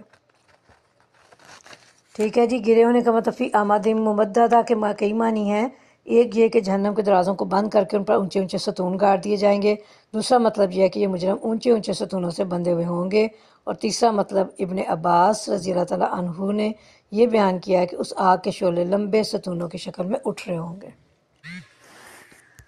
سورہ فیل شروع کرتے ہیں، اس لیے مکی سورہ ہے، اس میں 5 آیات ہیں۔ یہ واقعہ جو ہے اس سورہ میں بیان فرمایا اللہ رب العالمین نے، وہ واقعہ اصحاب الفیل کا واقعہ ہے۔ تو ہم اسے دیکھتے ہیں کہ اس کا جو ہے واقعے کا کیا معاملہ تھا۔ حبشہ کے بادشاہ کی طرف سے یمن میں ابراہۃ الاشرم گورنر تھا، اس نے سنا میں ایک بہت بڑا گرجا یعنی عبادت گھر تعمیر کیا اور کوشش کی کہ لوگ خانہ کعبہ کے بجائے عبادت اور حج عمرہ کے لیے ادھر آیا کریں۔ یہ بات اہل مکہ اور دیگر قبائل کے لیے سخت ناگوار تھی، چنانچہ ان میں سے ایک شخص نے ابراہہ کے بنائے عبادت خانے کو غلاظت سے پلید کر دیا، جس کی اطلاع اس کو کر دی گئی کہ کسی نے اس طرح اس گرجا کو ناپاک کر دیا، جس پر اس نے خانہ کعبہ کو ڈھانے کا عزم کر لیا اور ایک لشکر جرار لے کر مکے پر حملہ آور ہوا۔ کچھ ہاتھی بھی اس کے ساتھ تھے۔ جب یہ لشکر وادی محصر کے پاس پہنچا تو اللہ تعالیٰ نے پرندوں کے غول بھیج دیے جن کی چونچوں اور پنجوں میں کنکریاں تھیں جو چنے یا مسور کی دال کے برابر تھیں مسور کے برابر تھیں۔ جس فوجی کے بھی یہ کنکری لگتی وہ پگھل جاتا اور اس کا گوشت جھڑ جاتا اور بالآخر مر جاتا۔ خود ابراہا کا بھی سناح پہنچتے پہنچتے یہی انجام ہوا۔ اس طرح اللہ نے اپنے گھر کی حفاظت فرمائی۔ مکے کے قریب پہنچ کر ابراہا کے لشکر نے نبی صلی اللہ علیہ وسلم کے دادا کے جو مکے کے سردار تھے اونٹوں پر قبضہ کر لیا، جس پر عبد المطلب نے آ کر ابراہا سے کہا کہ تو میرے اونٹ واپس کر دے جو تیرے لشکریوں نے پکڑے ہیں، باقی رہا خانہ کعبہ کا مسئلہ جس کو ڈھانے کے لیے تو آیا ہے تو وہ تیرا معاملہ اللہ کے ساتھ ہے، وہ اللہ کا گھر ہے، وہ اس کا محافظ ہے، تو جانے اور بیت اللہ کا مالک جانے۔ ٹھیک ہے جی، تو آگے ہم چلتے ہیں۔ اللہ تعالیٰ سوال کر رہے ہیں کہ تم نے دیکھا نہیں کہ تمہارے رب نے ہاتھی والوں کے ساتھ کیا کیا؟ خطاب جو ہے وہ بظاہر نبی کریم صلی اللہ علیہ وسلم سے ہے، مگر اثر مخاطب نہ صرف قریش بلکہ عرب کے عام لوگ ہیں جو اس سارے قصے سے خوب واقف تھے۔ اور یہ کہ مکہ اور اطراف مکہ اور عرب کے ایک وسیع علاقے میں مکہ سے یمن تک ایسے بہت سے لوگ اس وقت موجود تھے جنہوں نے اپنی آنکھوں سے اصحاب الفیل کی تباہی کا واقعہ دیکھا تھا، کیونکہ اس واقعے کو گزرے ہوئے 40-45 سال سے زیادہ زمانہ نہیں ہوا تھا، اور سارا عرب بھی اس کی ایسی متواتر خبریں دیکھنے والوں سے سن چکا تھا کہ یہ واقعہ لوگوں کے لیے آنکھوں دیکھے واقعہ کی طرح یقینی تھا۔ اور اللہ تعالیٰ نے یہاں کی تفصیل نہیں بیان فرمائی کہ یہ ہاتھی والے کون تھے، کہاں سے آئے تھے، کس غرض کے لیے آئے تھے، کیونکہ یہ باتیں سب کو معلوم تھیں۔ ٹھیک ہے جی، اور آگے اللہ فرماتے ہیں کہ کیا اس نے ان کی تدبیر کو اکارت نہیں کر دیا؟ قید کا لفظ جو ہے وہ تدبیر کے لیے ہے، یا وہ خفیہ تدبیر جو کسی شخص کو نقصان پہنچانے کے لیے کی جائے، یعنی اس کے لیے مکر بھی کہا جا سکتا ہے، اور لیکن عربی کا جو زبان لفظ ہے وہ یہاں پہ قید ہے۔ ٹھیک ہے جی، سوال یہ ہے کہ یہاں خفیہ چیز کیا تھی؟ 60,000 کا لشکر کئی ہاتھی لیے علانیہ یمن سے مکہ آیا تھا، اور اس نے یہ بات چھپا کر نہیں رکھی تھی کہ وہ کعبہ کو ڈھانے آیا ہے، اس لیے خفیہ تدبیر تو نہ تھی یہ، لیکن البتہ جو بات چھپی تھی خفیہ تھی وہ حبشیوں کی یہ غرض تھی کہ وہ کعبہ کو ڈھا کر قریش کو کچل کر اور تمام اہل عرب کو مروب کر کے تجارت کا وہ راستہ عربوں سے چھین لینا چاہتے تھے جو جنوب عرب سے شام و مصر کی طرف جاتا تھا۔ اس غرض کو انہوں نے چونکہ چھپا رکھا تھا اور ظاہر یہ کیا تھا کہ ان کے کلیسا یعنی ان کی عبادت گاہ کی جو بے حرمتی عربوں نے کی ہے اس کا یہ بدلہ وہ اس عبادت گاہ کو یعنی بیت اللہ کو خانہ کعبہ کو ڈھا کر لینا چاہتے ہیں۔ اکارت کر دی یعنی ضائع کر دیا، تو گمراہی میں ڈال دیا، اور یہ کہ اللہ تعالیٰ نے ان کی تدبیر کو الٹ دیا۔ ٹھیک ہے جی، اور اللہ فرماتے ہیں نا کہ اللہ خائنوں کی چال کو کبھی کامیابی کی راہ پر نہیں لگاتا، یعنی جو لوگ خیانت کرنے والے ہیں خائن ہوتے ہیں۔ یہ سورہ جو ہے وہ مومن کی آیت ہے۔ ٹھیک ہے جی، اور آگے اللہ فرما رہے ہیں کہ ان پر یعنی وہ جو لشکر تھا ابراہا کا، ان پر پرندوں کے جھنڈ بھیج دیے۔ جھنڈ جو تھے اردو زبان میں چونکہ ابابیل ایک خاص قسم کے پرندے کو کہتے ہیں، اس لیے ہمارے ہاں لوگ عام طور پر یہ سمجھتے ہیں کہ ابراہا کی فوج پر ابابیلیں بھیجی گئی تھیں، لیکن عربی زبان میں ابابیل کے معنی ہے بہت سے متفرق گروہ جو پے در پہ مختلف سمتوں سے آئیں، خواہ وہ آدمیوں کے ہوں یا جانوروں کے، یا یہ جھنڈ کے جھنڈ پرندے جو بحر احمر کی طرف سے آئے تھے، یا کچھ مفسرین نے لکھا ہے کہ اس طرح کے پرندے نہ پہلے کبھی دیکھے گئے تھے نہ بعد میں دیکھے گئے، یہ نہ نجد کے پرندے تھے نہ حجاز کے، نہ تہامہ یعنی حجاز اور بحر احمر کے درمیان ساحلی علاقے کے۔ اور ابن عباس کہتے ہیں کہ ان کی چونچیں پرندوں جیسی تھیں اور پنجے کتے جیسے، اور اکرمہ کا بیان ہے کہ ان کے سر شکاری پرندوں کے سروں جیسے تھے۔ اور تقریباً سب راویوں کا یعنی جتنے لوگ روایت کر رہے ہیں اس واقعے کو، ان کا متفقہ بیان ہے کہ ہر پرندے کی چونچ میں ایک ایک کنکر تھا اور پنجوں میں 2 کنکر۔ مکہ کے بعض لوگوں کے پاس ایک کنکر ایک مدت تک محفوظ رہے۔ اچھا جی، اور آگے اللہ فرماتے ہیں کہ جو ان پر پکی مٹی کے پتھر پھینک رہے تھے۔ ٹھیک ہے جی، بحجارۃ من سجیل، سجیل کی قسم کے پتھر۔ ابن عباس فرماتے ہیں کہ یہ لفظ دراصل فارسی کے الفاظ سنگ اور گل کا معرب ہے، اور اس سے مراد وہ پتھر ہے جو مٹی کے گارے سے بنا ہوا ہو اور پک کر سخت ہو گیا ہو۔ اور پھر ان کا یہ حال کر دیا کہ جیسے جانوروں کا کھایا ہوا بھوسا۔ کاسف معقول، اسف کا لفظ سورہ رحمان میں آیا ہے، ذوالاسف والریحان، اور غلہ بھوسے اور دانے والا۔ اسے معلوم ہوا کہ اسف کے معنی اس چھلکے کے ہیں جو غلے کے دانوں پر ہوتا ہے اور جسے کسان دانے نکال کر پھینک دیتے ہیں، پھر جانور اسے کھاتے بھی ہیں اور کچھ ان کے چبانے کے دوران میں گرتا بھی جاتا ہے اور کچھ ان کے پاؤں تلے روندا بھی جاتا ہے۔ ٹھیک ہے جی، تو اس طرح اللہ تعالیٰ نے 60,000 کے لشکر کو جو ابرہہ کا لشکر تھا اسے اس طرح سے ختم کر دیا۔ سورہ قریش مکی سورہ ہے، آیات اس کی 4 ہیں، اور دیکھتے ہیں ترجمہ اس کا۔ بسم اللہ الرحمن الرحیم۔ چونکہ قریش مانوس ہوئے، یعنی جاڑے اور گرمی کے سفروں سے مانوس، لہٰذا ان کو چاہیے کہ اس گھر کے رب کی عبادت کریں جس نے انہیں بھوک سے بچا کر کھانے کو دیا اور خوف سے بچا کر امن عطا کیا۔ ٹھیک ہے جی، تو اصل الفاظ ہیں لی ایلافی قریش۔ ایلاف جو ہے الف سے ہے جس کے معنی ہوگر ہونے، مانوس ہونے، پھٹنے کے بعد مل جانے اور کسی چیز کی عادت اختیار کرنے کے ہیں، اور اردو زبان میں الفت اور مالوف کے الفاظ بھی اسی سے ماخوذ ہیں، یعنی اسی سے لیے گئے ہیں۔ تو یہ جو ہے پہلی آیت سورہ قریش کی،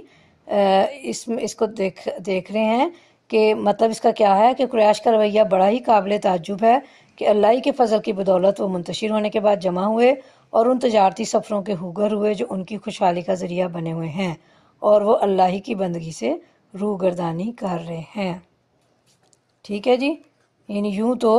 قریش پر اللہ کی نعمتوں کا کوئی شمار نہیں، لیکن اگر کسی اور نعمت کی بنا پر نہیں تو اس ایک نعمت کی بنا پر وہ اللہ کی بندگی کریں کہ اس کے فضل سے وہ تجارتی سفروں کے ہوگر ہوئے، یعنی عادت ہوئی ان کو، انہیں پسند آنے لگے، ان کے لیے وہ اچھے ثابت ہوئے، کیونکہ یہ بجائے خود ان پر اس اللہ کا بہت بڑا احسان ہے۔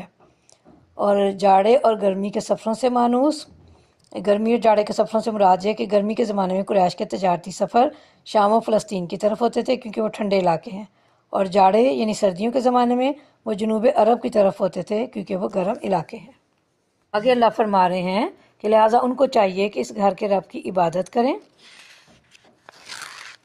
اس گھر سے مراد خانہ کعبہ ہے، اور اللہ تعالیٰ کے ارشاد کا مطلب یہ ہے کہ قریش کو یہ نعمت اسی گھر کی بدولت حاصل ہوئی ہے، اور وہ خود مانتے ہیں کہ وہ 360 بت اس کے رب نہیں ہیں جن کی یہ پوجا کر رہے ہیں، بلکہ صرف اللہ ہی اس کا رب ہے۔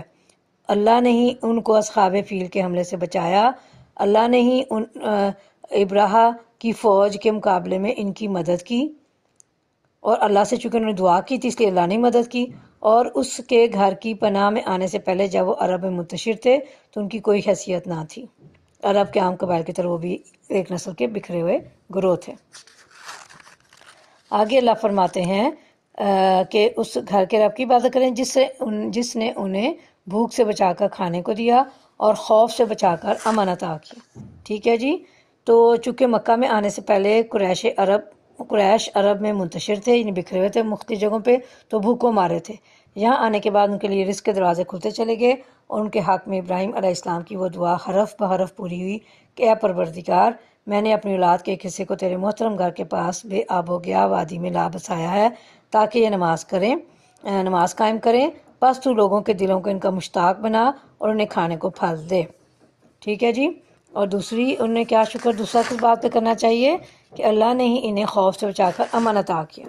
یعنی جس خوف سے عرب کی سرزمین میں کوئی محفوظ نہیں ہے اس سے یہ محفوظ ہیں۔ اور عرب کا حال اس دور میں یہ تھا کہ پورے ملک میں کوئی بستی ایسی نہ تھی جس کے لوگ راتوں کو چین سے سو سکتے ہوں، کیونکہ ہر وقت ان کو یہ کھٹکا لگا رہتا تھا کہ نامعلوم کب کوئی غارت گر گروہ اچانک ان پر چھاپا مار دے۔ 30واں پارہ ہمارا چل رہا ہے، جاری ہے، اور اس میں آپ جو ہے سورہ الماعون انشاءاللہ ہم شروع کرتے ہیں۔ تو یہ دیکھتے ہیں سورہ کو۔ بسم اللہ الرحمن الرحیم، شروع اللہ کے نام سے جو بہت مہربان اور رحم فرمانے والا ہے۔ تم نے دیکھا اس شخص کو جو آخرت کی جزا و سزا کو جھٹلاتا ہے، وہی تو ہے جو یتیم کو دھکے دیتا ہے اور مسکین کا کھانا دینے پر نہیں اکساتا، پھر تباہی اور نماز پڑھنے والوں کے لیے جو اپنی نماز سے غفلت برتتے ہیں، جو ریاکاری کرتے ہیں اور معمولی ضرورت کی چیزیں لوگوں کو دینے سے گریز کرتے ہیں۔ تم نے دیکھا کا خطاب بظاہر نبی کریم صلی اللہ علیہ وسلم سے ہے، مگر قرآن کا انداز بیان یہ ہے کہ ایسے مواقع پر وہ عموماً ہر صاحب عقل اور سوچنے سمجھنے والے شخص کو مخاطب کرتا ہے، اور دیکھنے کا مطلب آنکھوں سے دیکھنا بھی ہے، کیونکہ آگے لوگوں کا جو حال بیان کیا گیا وہ ہر دیکھنے والا اپنی آنکھوں سے دیکھ سکتا ہے، اور اس کا مطلب جاننا، سمجھنا اور غور کرنا بھی ہے۔ کون سا شخص ہے یہ جو آخرت کی جزا و سزا کو جھٹلاتا ہے؟ یعنی یکذب بالدین، الدین کا لفظ قرآن کی اصطلاح میں آخرت کی جزائے اعمال کے لیے بھی استعمال ہوتا ہے اور دین اسلام کے لیے بھی۔ تو آیت کا مطلب اس طرح معلوم ہوا کہ آخرت کا عقیدہ انسان میں سیرت و کردار پیدا کرتا ہے، اور دوسرے معنی لیے جائیں تو پوری سورہ کا مدعا دین اسلام کی اخلاقی اہمیت واضح کرنا قرار پائے گا۔ یعنی اسلام اس کے برعکس سیرت و کردار پیدا کرتا ہے جو اس دین کا انکار کرنے والوں میں پائی جاتی ہے۔ ٹھیک ہے جی، کیا کوالٹیز ہیں آخرت کو جھٹلانے والوں کی؟ وہی تو ہے جو یتیم کو دھکے دیتا ہے، یعنی ان کی صفات اللہ نے بری ہی عادات کہہ لیں جو اللہ نے بیان فرمائی ہیں، وہ یہ ہے کہ یتیم کو دھکے دیتا ہے۔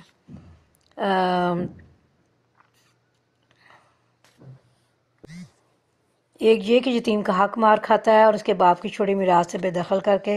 اسے دھکے مار کر نکال دیتا ہے۔ دوسرا یہ کہ یتیم اگر اس سے مدد مانگنے آتا ہے تو رحم کھانے کی بجائے اسے دھتکار دیتا ہے۔ پھر اگلی کیا برائی اس کی بتائی کہ مسکین کا کھانا دینے پر نہیں اکساتا۔ اللہ تعالیٰ نے یہاں پہ تعامل مسکین کے الفاظ استعمال فرمائے ہیں کہ وہ مسکین کو کھانا کھلانے پر اکساتا نہیں ہے، یعنی خود بھی کھانا نہیں دیتا اور کسی دوسرے کو بھی اس کا قائل نہیں کرتا کہ مسکین کو کھانا دینا کتنی بڑی نیکی کا کام ہے۔ پھر اللہ فرما رہے ہیں کہ تباہی ہے ان نماز پڑھنے والوں کے لیے جو اپنی نماز سے غفلت برتتے ہیں، یعنی ایسے نماز پڑھنے والوں کے لیے اللہ تعالیٰ نے ہلاکت اور تباہی بتائی ہے کہ جن کی نگاہ میں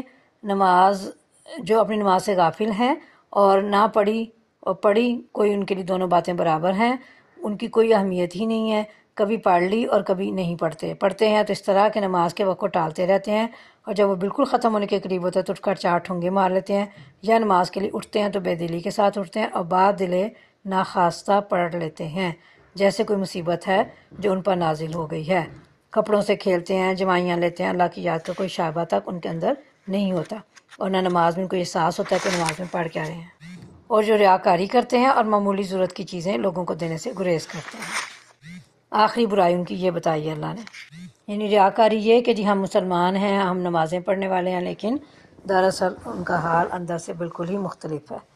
اچھا جی، آخری جو بات برائی فرمائی اللہ نے بیان جہاں پہ، وہ یہ ہے کہ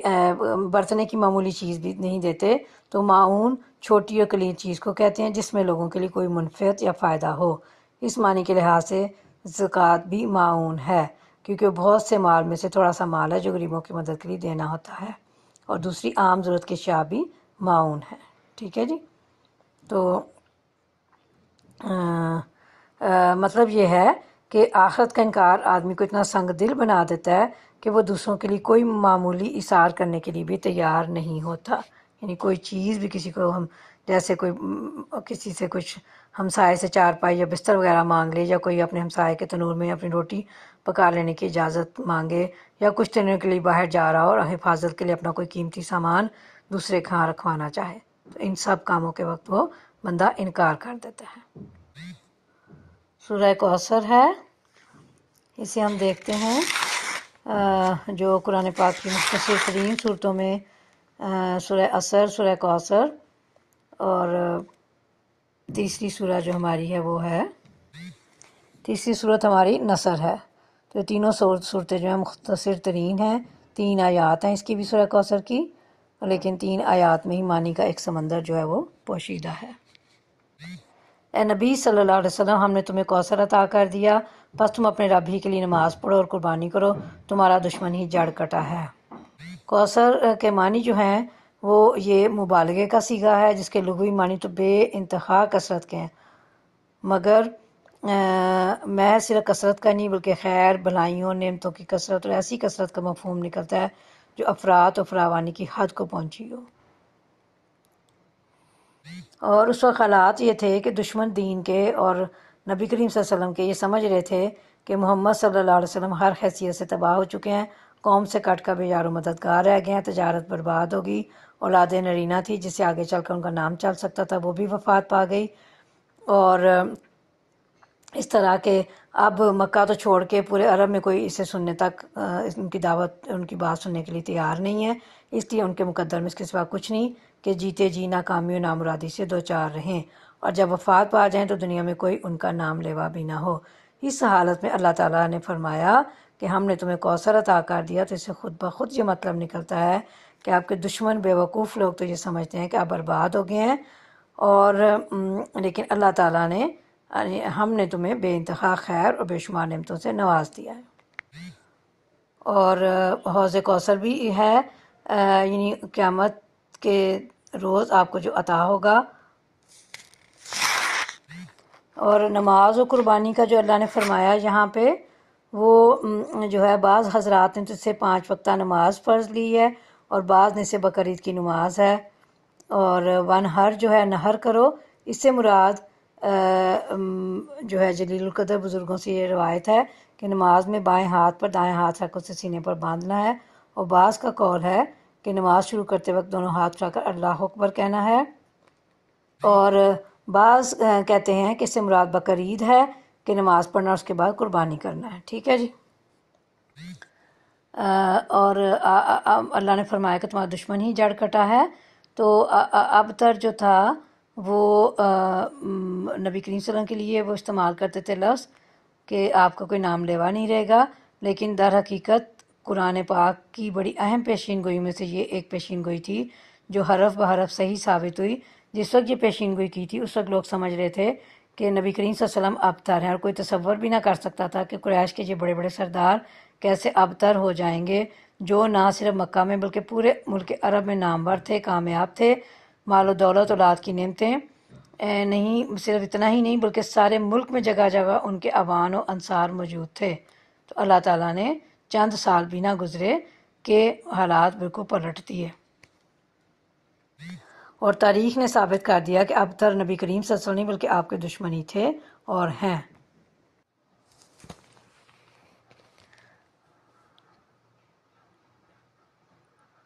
بسم اللہ الرحمن الرحیم۔ سورہ کافرون ہماری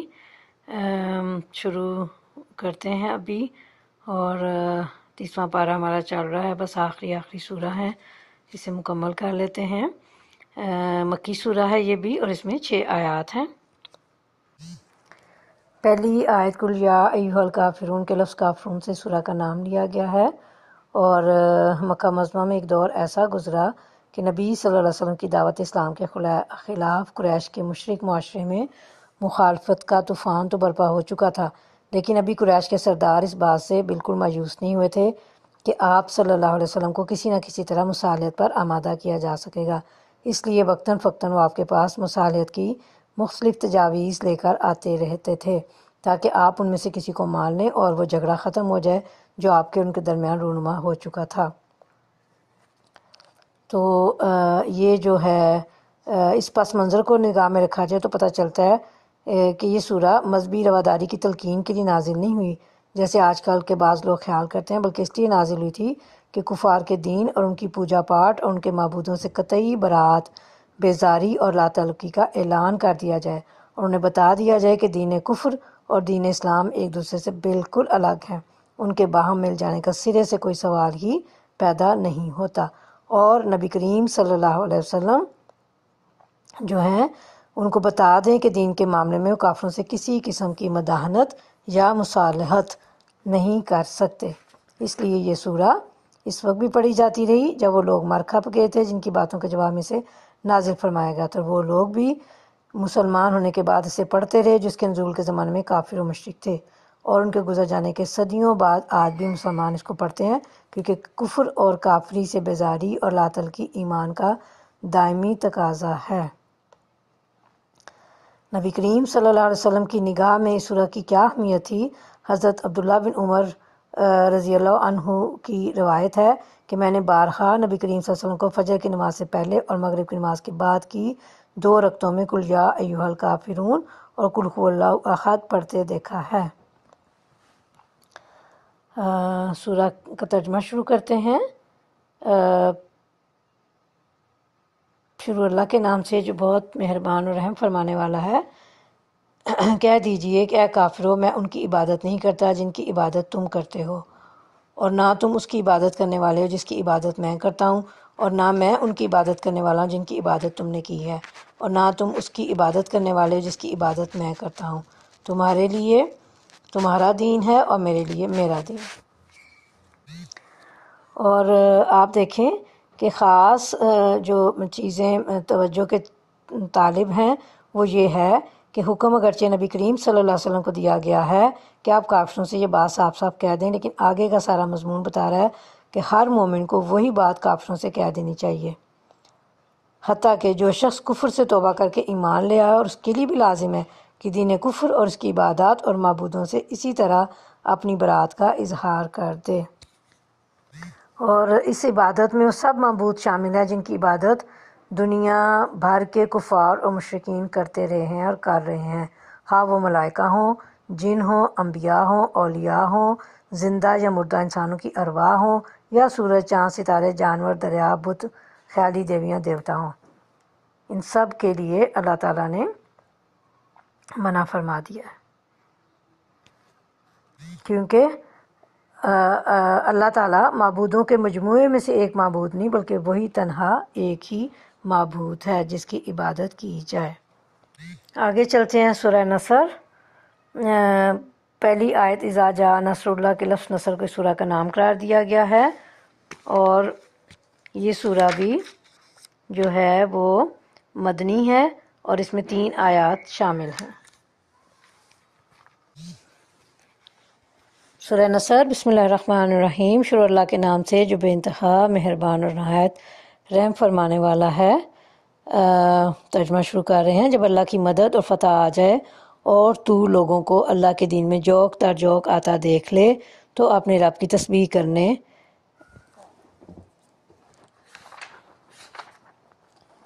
اور اے نبی صلی اللہ علیہ وسلم تم دیکھ لو کہ لوگ فوج در فوج اللہ کے دین میں داخل ہو رہے ہیں، تو اپنے رب کی حمد کے ساتھ اس کی تسبیح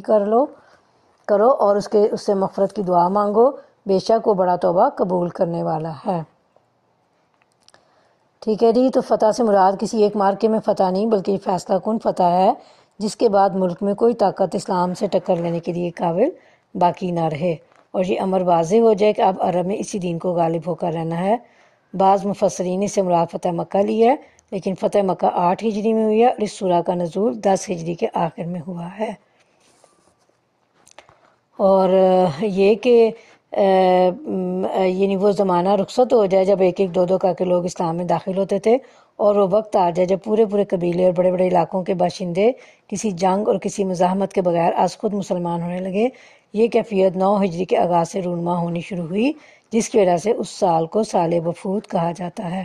عرب کے گوشے گوشے سے وفد پر وفد رسول اللہ صلی اللہ علیہ وسلم کی خدمت میں حاضر ہونے لگے اور اسلام قبول کر کے آپ کے دست مبارک پر بیعت کرنے لگے، یہاں تک کہ 10 ہجری میں جب حضور صلی اللہ علیہ وسلم حجۃ الوداع کے لیے تشریف لے گئے، اس وقت پورا عرب اسلام کے زیر نگیں ہو چکا تھا، ملک میں کوئی مشرک باقی نہ رہا تھا۔ تو جب یہ صورتحال ہو جائے تو پھر کیا کرنا ہے؟ حمد سے مراد اللہ تعالیٰ کی تعریف اور ثنا کرنا بھی ہے اور اس کا شکر ادا کرنا بھی ہے، اور تسبیح سے مراد اللہ تعالیٰ کو ہر لحاظ سے پاک اور منزہ قرار دینا ہے۔ اس موقع پر یہ ارشاد کہ اپنے رب کی قدرت کا یہ کرشمہ جب تم دیکھ لو تو اس کی حمد کے ساتھ اس کی تسبیح کرو۔ اس میں حمد کا مطلب یہ ہے کہ اس عظیم کامیابی کے متعلق تمہارے دل میں کبھی اس خیال کا کوئی شعبہ تک نہ آئے یہ تمہارے اپنے کمال کا نتیجہ ہے، بلکہ اس کو سراسر اللہ کا فضل و کرم سمجھو، اس پر اس کا شکر ادا کرو اور قلب اور زبان سے اس امر کا اعتراف کرو کہ اس کامیابی کی ساری تعریف اللہ ہی کو پہنچتی ہے۔ اور پھر یہ کہ مغفرت کی دعا مانگیں، تو یعنی اپنے رب سے دعا مانگیں کہ جو خدمت اس نے تمہارے سپرد کی تھی اس کو انجام دینے میں تم سے جو بھول چوک یا کوتاہی ہوئی ہو اس سے چشم پوشی اور درگزر فرمائے۔ یہ وہ ادب ہے جو اسلام اپنے بندے کو سکھاتا ہے کسی انسان سے اللہ کے دین کی حق ایسی بڑی سے بڑی خدمت انجام پائی ہو، اس کی راہ میں حق کتنی ہی قربانیاں اس نے دی ہوں، اور اس کی عبادت و بندگی بجا لانے میں حق کتنی ہی جان فشانیاں اس نے کی ہوں، لیکن اس کے دل میں کبھی یہ خیال نہیں آنا چاہیے کہ میرے اوپر میرے رب کا جو حق تھا وہ میں نے پورا کر دیا، بلکہ اسے ہمیشہ یہ سمجھنا چاہیے کہ جو کچھ مجھے کرنا چاہیے تھا وہ میں نہیں کر سکا، اور اللہ سے یہ دعا مانگتے رہنا چاہیے کہ اس کے حق ادا کرنے میں جو کوتاہی مجھ سے ہوئی ہے اللہ اسے درگزر فرما کر میری حقیر سی خدمت قبول فرما لے۔ اور یہی طریقہ اور سلیقہ ہے جو اللہ نے سکھایا مسلمانوں کو کہ فخر و غرور میں مبتلا ہونے کے بجائے اپنے رب کے سامنے عاجزی کے ساتھ سر جھکا کر حمد، تسبیح اور توبہ استغفار کریں۔ سورہ لہب آگے ہماری شروع ہو رہی ہے، یہ بھی مکی ہے اور اس میں 5 آیات ہیں، اور شروع کرتے ہیں اس کا ترجمہ۔ بسم اللہ الرحمن الرحیم، اللہ کے نام سے جو نہایت مہربان رحم فرمانے والا ہے۔ ٹوٹ گئے ابو لہب کے ہاتھ اور نامراد ہو گیا وہ۔ یہ جو شخص تھا ابو لہب، اس کا اصل نام عبد العزیٰ تھا، اور اسے ابو لہب اسی لیے کہا جاتا تھا کہ اس کا رنگ بہت چمکتا ہوا سرخ اور سفید تھا۔ لہب آگ کے شعلے کو کہتے ہیں، اور ابو لہب کے معنی ہے شعلہ رو، یعنی سرخ رنگ کے چہرے والا بندہ۔ ٹھیک ہے جی، اور نامراد ہو گیا وہ، تو رسول اللہ صلی اللہ علیہ وسلم آپ صلی اللہ علیہ وسلم کی دعوت کو ذکر پہنچانے کے لیے، نقصان پہنچانے کے لیے واقعی اپنا پورا زور لگا رہا تھا وہ، اور لیکن اس سورہ کے نزول پر 7-8 سال ہی گزرے تھے کہ غزوہ بدر میں قریش کے اکثر و بیشتر وہ بڑے بڑے سردار مارے گئے جو اسلام کی دشمنی میں ابو لہب کے ساتھی تھے۔ مکہ میں جب اس شکست کی خبر پہنچی تو اس کو اتنا رنج ہوا کہ وہ 7 دن سے زیادہ زندہ نہ رہ سکا، پھر اس کی موت بھی نہایت عبرتناک تھی۔ اور آگے اللہ فرما رہے ہیں کہ اس کا مال اور جو کچھ اس نے کمایا وہ اس کے کسی کام نہ آیا، یعنی ابو لہب سخت بخیل اور زرپرست آدمی تھا، اور یہ کہ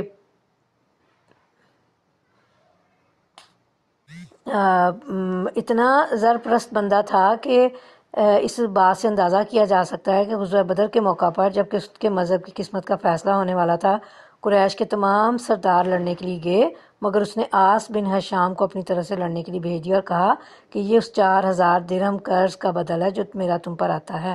اس طرح اس نے اپنا قرض وصول کرنے کی بھی ایک ترکیب نکالی، کیونکہ عاص دیوالیہ ہو چکا تھا اور اسے رقم ملنے کی کوئی امید نہ تھی۔ تو اللہ جو فرما رہے ہیں کہ اس کا مال اور اس کی اولاد، اس کا مال بھی اس کے کسی کام نہ، اور اس کی اولاد نے بھی اسے بے کسی کی موت مرنے کے لیے چھوڑ دیا، اور اس کا جنازہ تک عزت کے ساتھ اٹھانے کی اس کی اولاد کو توفیق نہیں ہوئی۔ تو اس طرح چند ہی سال کے اندر لوگوں نے اس پیشین گوئی کو پورا ہوتے دیکھ لیا جو ابو لہب کے متعلق اس سورہ میں کی گئی تھی۔ اچھا جی، اور آگے اللہ فرما رہے ہیں کہ ضرور وہ شعلہ زن آگ میں ڈالا جائے گا، اس کے ساتھ اس کی جورو بھی لگائی بجھائی کرنے والی، اس کی گردن میں مونج کی رسی ہوگی۔ تو جو بیوی تھی ابو لہب کی، وہ ام جمیل اس کی کنیت تھی، جو ابو سفیان کی بہن تھی، اور رسول اللہ صلی اللہ علیہ وسلم کے ساتھ دشمنی میں وہ اپنے شوہر ابو لہب سے کسی طرح کم نہ تھی، اور راتوں کو کہتے ہیں خاردار درختوں کی ٹانیاں لا کر رسول اللہ صلی اللہ علیہ وسلم کے دروازے پر ڈال دیتی تھی، اس لیے اس کو لکڑیاں ڈھونے والی کہا گیا ہے۔ اور ایک دوسرا مطلب کچھ مفسرین بیان فرماتے ہیں کہ وہ لوگوں میں فساد ڈلوانے کے لیے چغلیاں کھاتی پھرتی تھی، اور اس لیے اسے عربی محاورے کے مطابق لکڑیاں ڈھونے والی کہا گیا ہے۔ اور اس کی گردن کے لیے جید کا لفظ استعمال کیا گیا جو عربی زبان میں ایسی گردن کے لیے بولا جاتا ہے جس میں زیور پہنا گیا ہو، اور کچھ مفسرین کہتے ہیں کہ ایک بہت قیمتی خار گردن میں پہنتی تھی اور کہا کرتی تھی کہ لات اور عزا کی قسم، میں اپنا یہ ہار بیچ کر اس کی قیمت محمد صلی اللہ علیہ وسلم کی عداوت میں خرچ کر دوں گی۔ تو اللہ تعالیٰ یہاں فرما رہے ہیں کہ مونج کی رسی یا اونٹ کی کھال جس کے صوف سے بنی رسی ہوگی جو کہ اس کی گردن میں ڈالی جائے گی سزا کے طور پہ۔ اخلاص کی طرف آ جائیں۔ یہ سورہ اخلاص جو ہے یہ بھی مکی سورہ ہے اور اس میں 4 آیات ہیں، ٹھیک ہے جی۔ اور اخلاص اس سورہ کا محض نام ہی نہیں ہے بلکہ اس کے مضمون کا عنوان بھی ہے، کیونکہ اس میں خالص توحید بیان کی گئی ہے۔ قرآن پاک کی دوسری صورتوں میں تو بالعموم کسی ایسے لفظ کو ان کا نام قرار دیا گیا ہے جو ان میں وارد ہوا ہو، لیکن اس سورہ میں لفظ اخلاص کہیں وارد نہیں ہوا ہے۔ اس کو یہ نام اس کے معنی کے لحاظ سے دیا گیا ہے۔ جو شخص بھی اس کو سمجھ کر اس کی تعلیم پر ایمان لے آئے گا وہ شرک سے خلاصی پا جائے گا، یعنی شرک سے وہ نجات پا جائے گا۔ تو زمانہ نزول کے لیے کہتے ہیں، حضرت عبداللہ بن مسعود کی روایت ہے کہ قریش کے لوگوں نے رسول اللہ صلی اللہ علیہ وسلم سے کہا کہ اپنے رب کا نسب ہمیں بتائیے۔ اس پر یہ سورہ نازل ہوئی۔ اور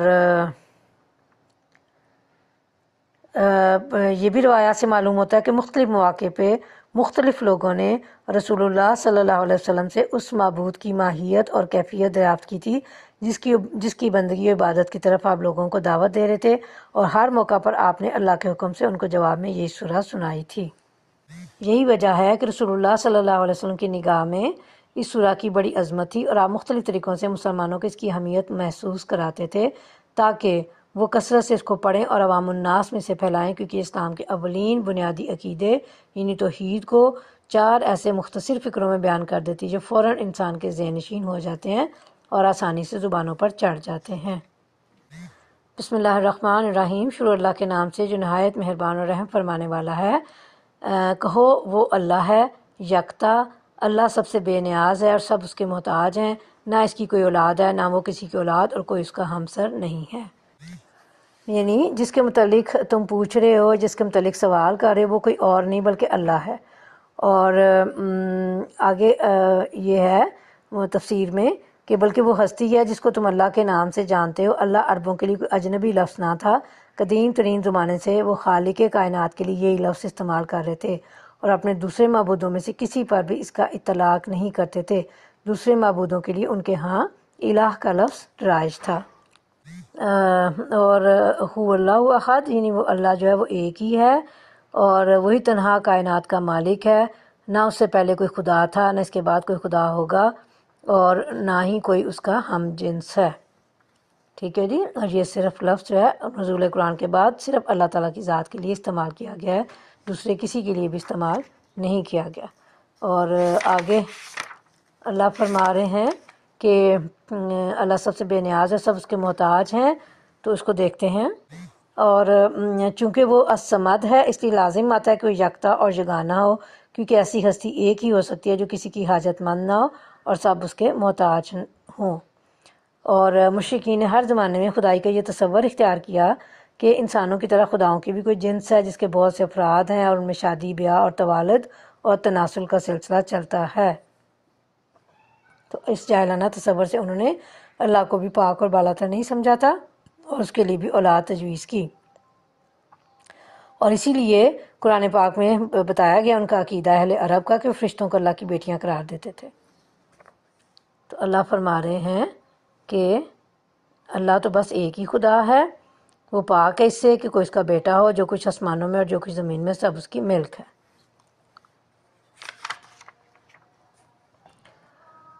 اور آخر میں جو لفظ کفوون استعمال ہوا ہے جس کے معنی ہے نظیر، مشابہ، مماثل، ہم رتبہ، مساوی۔ نکاح کے معاملے میں کفو کا لفظ ہماری زبان میں بھی استعمال ہوتا ہے اور اس سے مقصود یہ ہوتا ہے کہ لڑکا لڑکی معاشرتی حیثیت سے برابر کی جوڑ ہوں۔ یعنی آیت کا مطلب یہ ہوا کہ ساری کائنات میں کوئی نہیں ہے، نہ کبھی تھا نہ کبھی ہو سکتا ہے، جو اللہ کی مانند یا اس کا ہم مرتبہ یا جو اپنی صفات، افعال اور اختیارات میں اس سے کسی درجے میں بھی مشابہت رکھتا ہو۔ ہماری سورہ فلق اور سورہ ناس رہ گئیں آخری 2 صورتیں، انشاءاللہ تکمیل قرآن ہو جائے گی ہماری ان کو مکمل کرنے کے ساتھ۔ تو ان سورہ یہ جو دونوں صورتیں ہیں ان کو معوذتین کا نام دیا گیا ہے، اگرچہ قرآن مجید کی یہ آخری 2 صورتیں بجائے خود الگ الگ ہیں اور مصحف میں الگ ناموں ہی سے لکھی ہوئی ہیں، لیکن ان کے درمیان باہم اتنا گہرا تعلق ہے اور ان کے مضامین ایک دوسرے سے اتنی قریبی مناسبت رکھتے ہیں کہ ان کا ایک مشترک نام معوذتین، پناہ مانگنے والی 2 صورتیں رکھا گیا ہے، ٹھیک ہے جی۔ مکہ معظمہ میں یہ دونوں صورتیں جن حالات میں نازل ہوئی تھیں وہ یہ تھے کہ اسلام کی دعوت شروع ہوتے ایسا محسوس ہونے لگا تھا کہ رسول اللہ صلی اللہ علیہ وسلم نے گویا بھیڑوں کے چھتے میں ہاتھ ڈال دیا۔ جو آپ کی دعوت پھیلتی گئی، کفار قریش کی مخالفت بھی شدید ہوتی چلی گئی، جب تک انہیں یہ امید رہی کہ شاید وہ کسی طرح کی سودے بازی کر کے یا بہلا پھسلا کر آپ کو اس کام سے باز رکھ سکیں گے۔ اس وقت تک تو پھر بھی عناد یعنی دشمنی کی شدت میں کچھ کمی رہی، لیکن جب نبی کریم صلی اللہ علیہ وسلم کی طرف سے ان کو بالکل مایوسی ہو گئی کہ آپ ان کے ساتھ دین کے معاملے میں کوئی مصالحت کرنے پر آمادہ نہیں ہیں، اور سورہ کافرون میں صاف صاف ان سے کہہ دیا گیا کہ جن کی بندگی تم کرتے ہو ان کی بندگی کرنے والا میں نہیں، اس لیے میرا راستہ الگ ہے اور تمہارا راستہ الگ۔ تو کفار کی دشمنی اپنے پورے عروج پر پہنچ گئی۔ کبھی تو انہوں نے چھپ کر آپ کو قتل کرنے کا پروگرام بنایا، اور کبھی آپ کے خلاف جادو ٹونے کیے جا رہے تھے تاکہ آپ صلی اللہ علیہ وسلم یا تو وفات پا جائیں یا سخت بیمار پڑ جائیں یا دیوانے ہو جائیں۔ شیاطین جن و انس ہر طرف پھیل گئے تھے تاکہ عوام کے دلوں میں آپ کے خلاف اور آپ کے لائے دین اور قرآن کے خلاف کوئی نہ کوئی وسوسہ ڈال دیں۔ تو صلح حدیبیہ کے بعد جب نبی صلی اللہ علیہ وسلم مدینہ واپس تشریف لائے تو محرم 7 ہجری میں خیبر سے یہودیوں کا ایک وفد مدینہ آیا اور ایک مشہور جادوگر لبید بن عاصم سے ملا جو انصار کے قبیلہ بنی زریق سے تعلق رکھتا تھا۔ لبید بن عاصم نے خود جادو کیا، بعض روایات میں آتا ہے، اور بعض میں یہ ہے کہ اس کی بہنیں سے زیادہ جادوگرنیاں تھیں۔ یہ تمام اثرات جو تھے اثرات آپ اس طرح ہونے لگے کہ آپ پر جادو کا اثر ہوتے ہوتے پورا 1 سال لگا۔ دوسری ششمائی میں کچھ تغیر مزاج میں محسوس ہونا شروع ہوا۔ آخری 40 دن سخت اور آخری 3 دن زیادہ سخت گزرے، مگر اس کا زیادہ سے زیادہ جو اثر آپ صلی اللہ علیہ وسلم پر ہوا وہ بس یہ تھا کہ آپ گھلتے چلے جا رہے تھے، کسی کام کے متعلق خیال فرماتے کہ وہ کر لیا مگر وہ نہیں کیا ہوتا تھا، اپنی ازواج کے متعلق خیال فرماتے کہ آپ ان کے پاس گئے ہیں مگر نہیں گئے ہوتے تھے، اور بعض اوقات آپ کو اپنی نظر پر بھی شبہ ہوتا تھا کہ کسی چیز کو دیکھا ہے مگر نہیں دیکھا ہوتا تھا۔ یہ تمام اثرات آپ کی ذات تک محدود رہے، حتیٰ کہ دوسرے لوگوں کو یہ معلوم تک نہ ہو سکا کہ آپ پر کیا گزری ہے۔ رہی آپ کے نبی ہونے کی حیثیت تو اس میں آپ کے فرائض کے اندر کوئی خلل واقع نہ ہونے پایا۔ کسی روایت میں یہ نہیں ہے کہ اس زمانے میں آپ قرآن کی کوئی آیت بھول گئے ہو یا کوئی آیت آپ نے غلط پڑھ ڈالی ہو، لیکن آئینی نبوت کی حیثیت آپ کی بالکل غیر متاثر رہی، اور صرف اپنی ذاتی زندگی میں آپ اسے محسوس کر کے پریشان ہوتے رہے۔ آخر کار اللہ کی طرف سے حضرت جبرائیل علیہ السلام نے آ کر بتایا کہ آپ معوذتین پڑھیں۔ چنانچہ آپ صلی اللہ علیہ وسلم ایک ایک آیت پڑھتے جاتے تھے اور اس کے ساتھ ایک ایک گرہ کھولی جاتی اور پتلے میں سے ایک ایک سوئی نکالی جاتی رہی۔ خاتمہ تک پہنچتے ساری گرہیں کھل گئیں، ساری سوئیاں نکل گئیں، اور آپ جادو کے اثر سے نکل کر بالکل ایسے ہو گئے جیسے کوئی شخص بندھا ہوا تھا پھر کھل گیا۔ اس کے بعد آپ نے لبید کو بلا کر باز پرس کی، اس نے اپنے قصور کا اعتراف کر لیا اور آپ صلی اللہ علیہ وسلم نے اس کو چھوڑ دیا، کیونکہ اپنی ذات کے لیے آپ نے کبھی کسی سے انتقام نہیں لیا۔ یہی نہیں بلکہ آپ نے اس معاملے کا چرچا کرنے سے بھی یہ کہہ کر انکار کر دیا کہ مجھے اللہ نے شفا دے دی ہے، اب میں نہیں چاہتا کہ کسی کے خلاف لوگوں کو بھڑکاؤں۔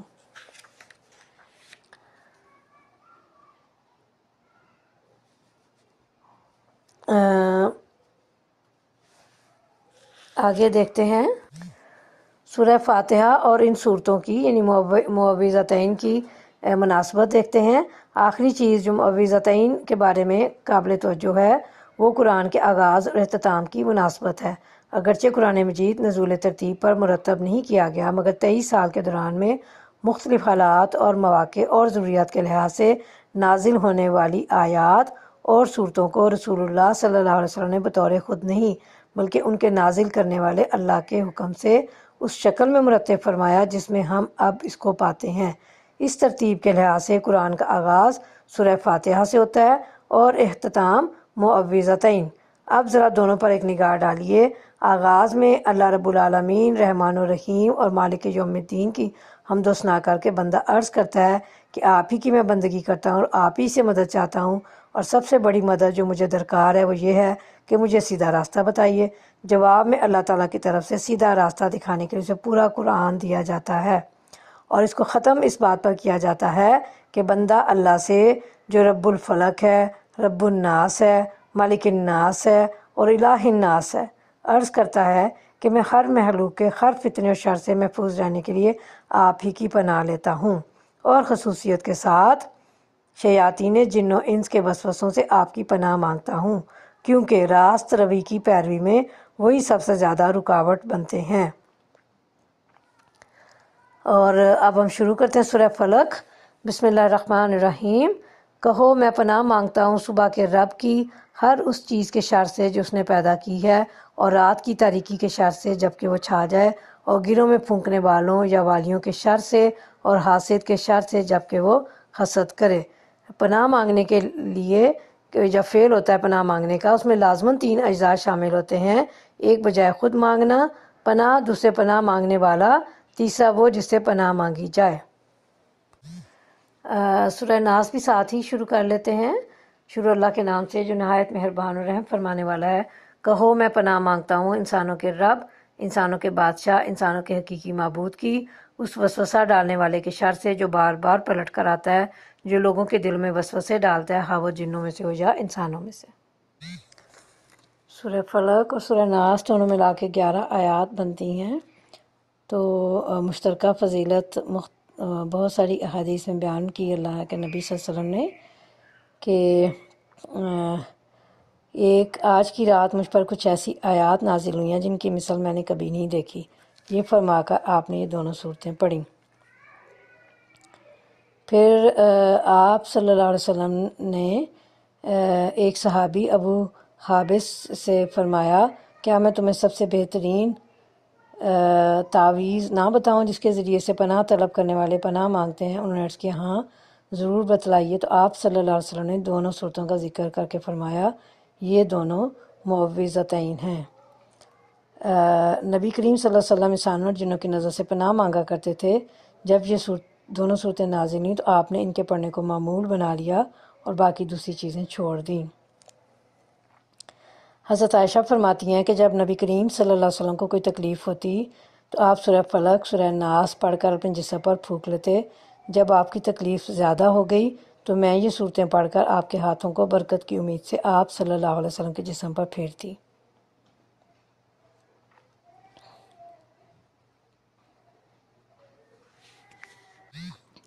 نبی کریم صلی اللہ علیہ وسلم کے طریقہ مبارک کو دیکھتے ہوئے ہم سب لوگوں کو بھی یہ صورتیں جو ہیں یہ پڑھنی چاہیے، اپنے اوپر پھونکنی چاہیے، اپنے جسم پہ پڑھ کے اپنے ہاتھوں پہ جسم پہ پورے ہاتھ پھیرنا چاہیے، اور جو بھی طریقہ آپ صلی اللہ علیہ وسلم کا تھا اور جس طرح سے آپ فرمایا کرتے تھے اس طرح ہمیں بھی کرنا ہے انشاءاللہ تعالی۔ الحمدللہ رب العالمین۔ ہمارا دورہ قرآن الحمدللہ مکمل ہو گیا۔ اللہ تعالیٰ اسے قبول فرمائیں اور اللہ تعالیٰ اس اپنے پاک کلام کے مطابق ہماری زندگیوں کو بدل دیں اور ہمارے توفیق عطا فرمائیں کہ ہم اپنی پوری کوشش اللہ کی رضا کے حصول میں لگا دیں۔ تو دعا کرتے ہیں۔ اعوذ باللہ من الشیطان الرجیم، بسم اللہ الرحمن الرحیم۔ الحمدللہ رب العالمین، الرحمن الرحیم، مالک یوم الدین، ایاک نعبد و ایاک نستعین،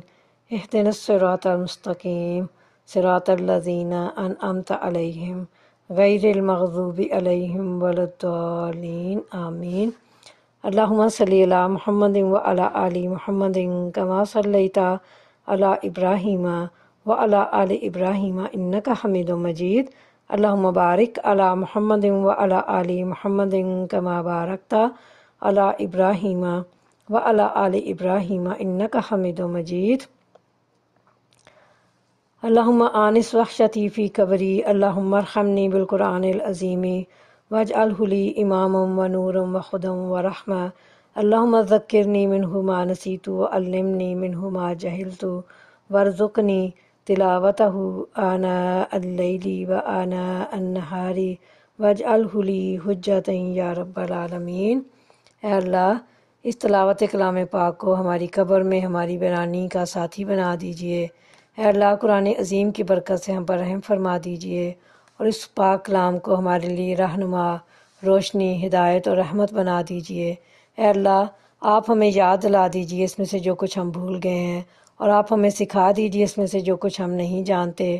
اور آپ ہمیں رات کے اوقات اور دن کے اوقات میں اس کو پڑھنے کی توفیق عطا فرما دیجئے، اور آپ اس کو ہمارے حق میں شہادت قاطع بنا دیجئے اے رب العالمین۔ فاطر السماواتی والارضی انت ولی فی الدنیا والآخرہ توفنی مسلما والحقنی بالصالحین۔ اے زمین و آسمان کے بنانے والے، آپ ہی دنیا اور آخرت میں ہمارے سرپرست ہیں، ہمارا خاتمہ اسلام پر کیجیے اور انجام کار ہمیں صالحین کے ساتھ ملا دیجیے۔ ربنا افرغ علینا صبرا وتوفنا مسلمین۔ اے ہمارے رب، ہم پر صبر کا فیضان کر دیجیے اور ہمیں دنیا سے اٹھائیے تو اس حال میں کہ ہم آپ کے فرما بردار ہوں۔ ربنا اننا آمنا فاغفر لنا ذنوبنا وقنا عذاب النار۔ اے ہمارے رب، ہم ایمان لائے، ہماری خطاؤں سے درگزر فرمائیے اور ہمیں آتش دوزخ سے بچا لیجیے۔ ربنا اتمم لنا نورنا واغفر لنا انک علی کل شیء قدیر۔ اے ہمارے رب، ہمارا نور ہمارے لیے مکمل کر دیجیے اور ہم سے درگزر فرمائیے، آپ ہر چیز پر قدرت رکھتے ہیں۔ ربنا آتنا فی الدنیا حسنۃ وفی الآخرۃ حسنۃ وقنا عذاب النار۔ اے ہمارے رب، ہمیں دنیا میں بھی بھلائی دے دیجیے اور آخرت میں بھی بھلائی عطا فرمائیے اور آگ کے عذاب سے بچا لیجیے۔ ربنا اصرف عنا عذاب جہنم ان عذابها کان غراما انہا ساءت مستقرا ومقاما۔ اے ہمارے رب، جہنم کے عذاب سے ہم کو بچا لیجیے، اس کا عذاب تو جان کا لاگو ہے، وہ تو بہت ہی برا مستقر اور مقام ہے۔ ربنا ہب لنا من ازواجنا وذریاتنا قرۃ اعین واجعلنا للمتقین اماما۔ اے رب ہمارے، اے پاک پروردگار، ہمیں ہماری بیویوں اور خامدوں کے ذریعے سے اور اپنی اولاد سے آنکھوں کی ٹھنڈک عطا فرما دیجیے اور ہمیں پرہیزگاروں کا امام بنا دیجیے۔ ربنا ظلمنا انفسنا وان لم تغفر لنا وترحمنا لنکونن من الخاسرین۔ اے ہمارے رب، ہم نے اپنے اوپر ستم کیا، اب اگر آپ نے ہم سے درگزر نہ فرمایا اور رحم نہ کیا تو یقیناً ہم تباہ ہو جائیں گے۔ ربنا افرغ علینا صبرا وثبت اقدامنا وانصرنا علی القوم الکافرین۔ اے ہمارے رب، ہم پر صبر کا فیضان کر اور ہمارے قدم جما دے اور اس کافر گروہ پر ہمیں فتح نصیب کر۔ ربنا آتنا من لدنک رحمتا وہیئ لنا من امرنا رشدا۔ اے ہمارے رب، ہمیں اپنی رحمت خاص سے نواز اور ہمارا معاملہ درست کر دے۔ ربنا لا تجعلنا فتنة للقوم الظالمین ونجنا برحمتک من القوم الکافرین۔ اے ہمارے رب، ہمیں ظالم لوگوں کے لیے فتنہ نہ بنا اور ہمیں اپنی رحمت سے کافروں سے نجات دے۔ ربنا علیک توکلنا والیک انبنا والیک المصیر۔ اے ہمارے رب، تیرے ہی اوپر ہم نے بھروسہ کیا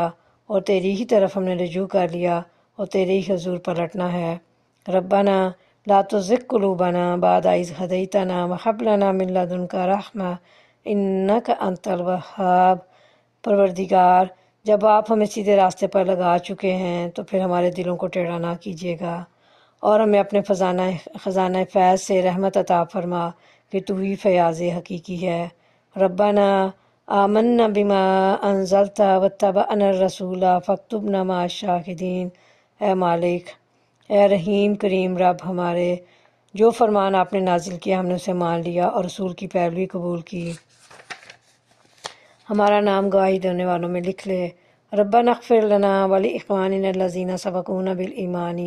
ولا تجعل فی قلوبنا غلا للذین آمنوا ربنا انک رؤوف رحیم۔ اے ہمارے رب، ہمیں اور ہمارے ان سب بھائیوں کو بخش دیجیے جو ہم سے پہلے ایمان لائے ہیں اور ہمارے دلوں میں اہل ایمان کے لیے کوئی بغض نہ رکھ۔ اے ہمارے رب، تو بڑا مہربان اور رحیم ہے۔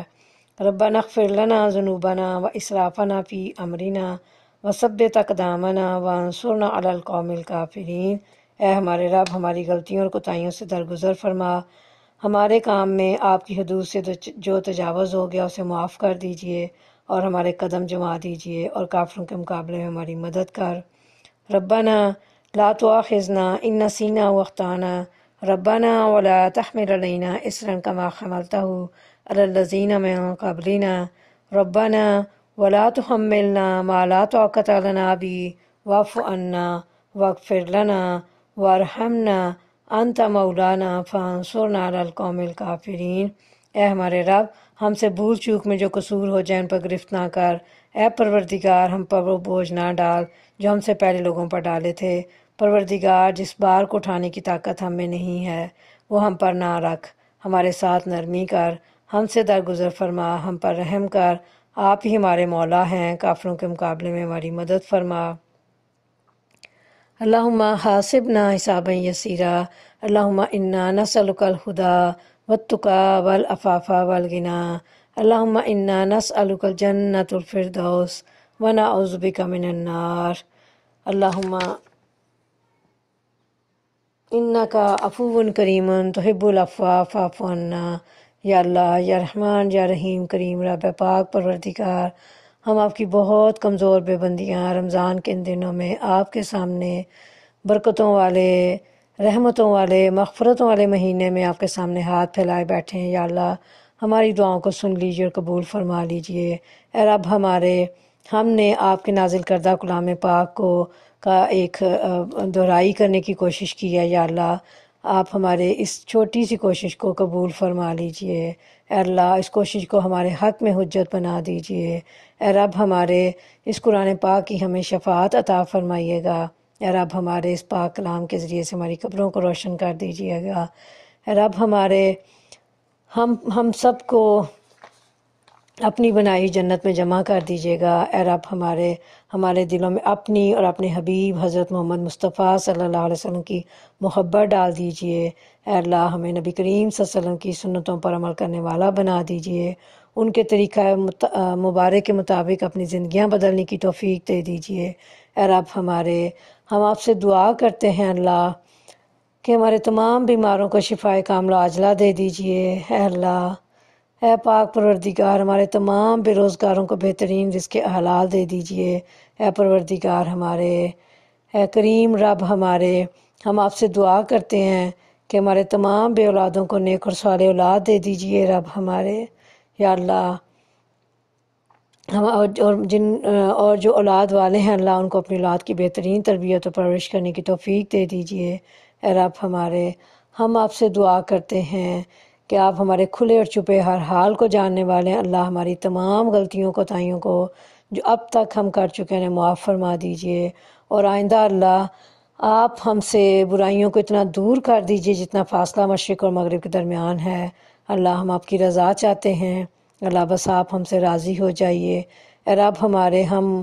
اپنے لیے، اپنی اولادوں کے لیے، اپنی اگلی نسلوں کے لیے اللہ، اپنے چھوٹے بڑوں کے لیے یا اللہ دعا کرتے ہیں کہ آپ ہمیں شیطان کے شر سے بچا لیجئے، دجال کے فتنوں سے بچا لیجئے، حاسدوں کے حسد، بری صحبتوں، برے لوگوں اور بری نظر سے بچا لیجئے۔ اے رب ہمارے، اس وقت جو ہم فتنوں کی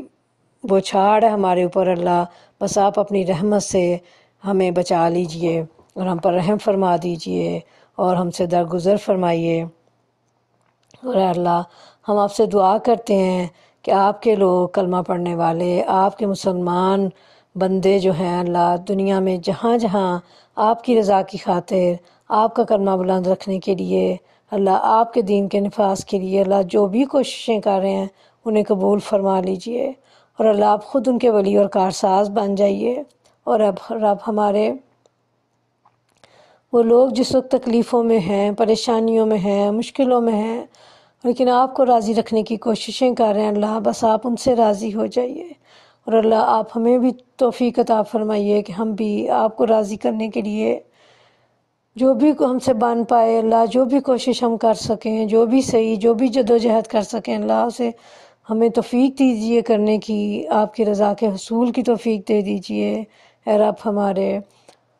پوری دنیا میں اپنا کلمہ اللہ نافذ کر دیجئے اللہ، آپ چاہیں تو آپ کے ایک لفظ کن سے فیکون وہ کام ہو جاتا ہے، لیکن اللہ آپ ہم سے جو کام اپنے رستے میں لینا چاہیں وہ لے لیجئے اور اسے قبول فرما لیجئے۔ اے رب ہمارے تمام فوت شدگان پر رحم فرما دیجئے اللہ، ان سے راضی ہو جائیے اللہ، ان کی قبروں کو نور سے بھر دیجئے۔ اے اللہ، ہماری بہن نرگس جو ابھی آپ کے پاس پہنچی ہیں اللہ، آپ ان سے بھی راضی ہو جائیے اللہ، ان کے اہل و عیال کو، ان کے گھر والوں کو، ان کے لیے صدقہ جاریہ بنا دیجئے اللہ، اور تمام فوت شدگان کے اہل و اولاد کو ان کے لیے صدقہ جاریہ بنا دیجئے۔ اور اللہ ہمیں اپنے لیے اس ملاقات سے، جو آپ سے ملاقات ہماری ہونی ہے، اس کی تیاری کی توفیق عطا فرما دیجئے۔ اے رب ہمارے، ہم آپ سے دعا کرتے ہیں کہ آپ ہماری تمام چھوٹی بڑی غلطیوں کوتاہیوں کو معاف فرما دیجئے اور اپنی رحمت سے ہمیں جنت الفردوس میں داخل فرما دیجیے گا۔ ربنا تقبل منا انک انت السمیع العلیم وتب علینا انک انت التواب الرحیم وصلی اللہ تعالی علی خیر خلقہ محمد وعلی آلہ واصحابہ اجمعین برحمتک یا ارحم الراحمین، آمین ثم آمین۔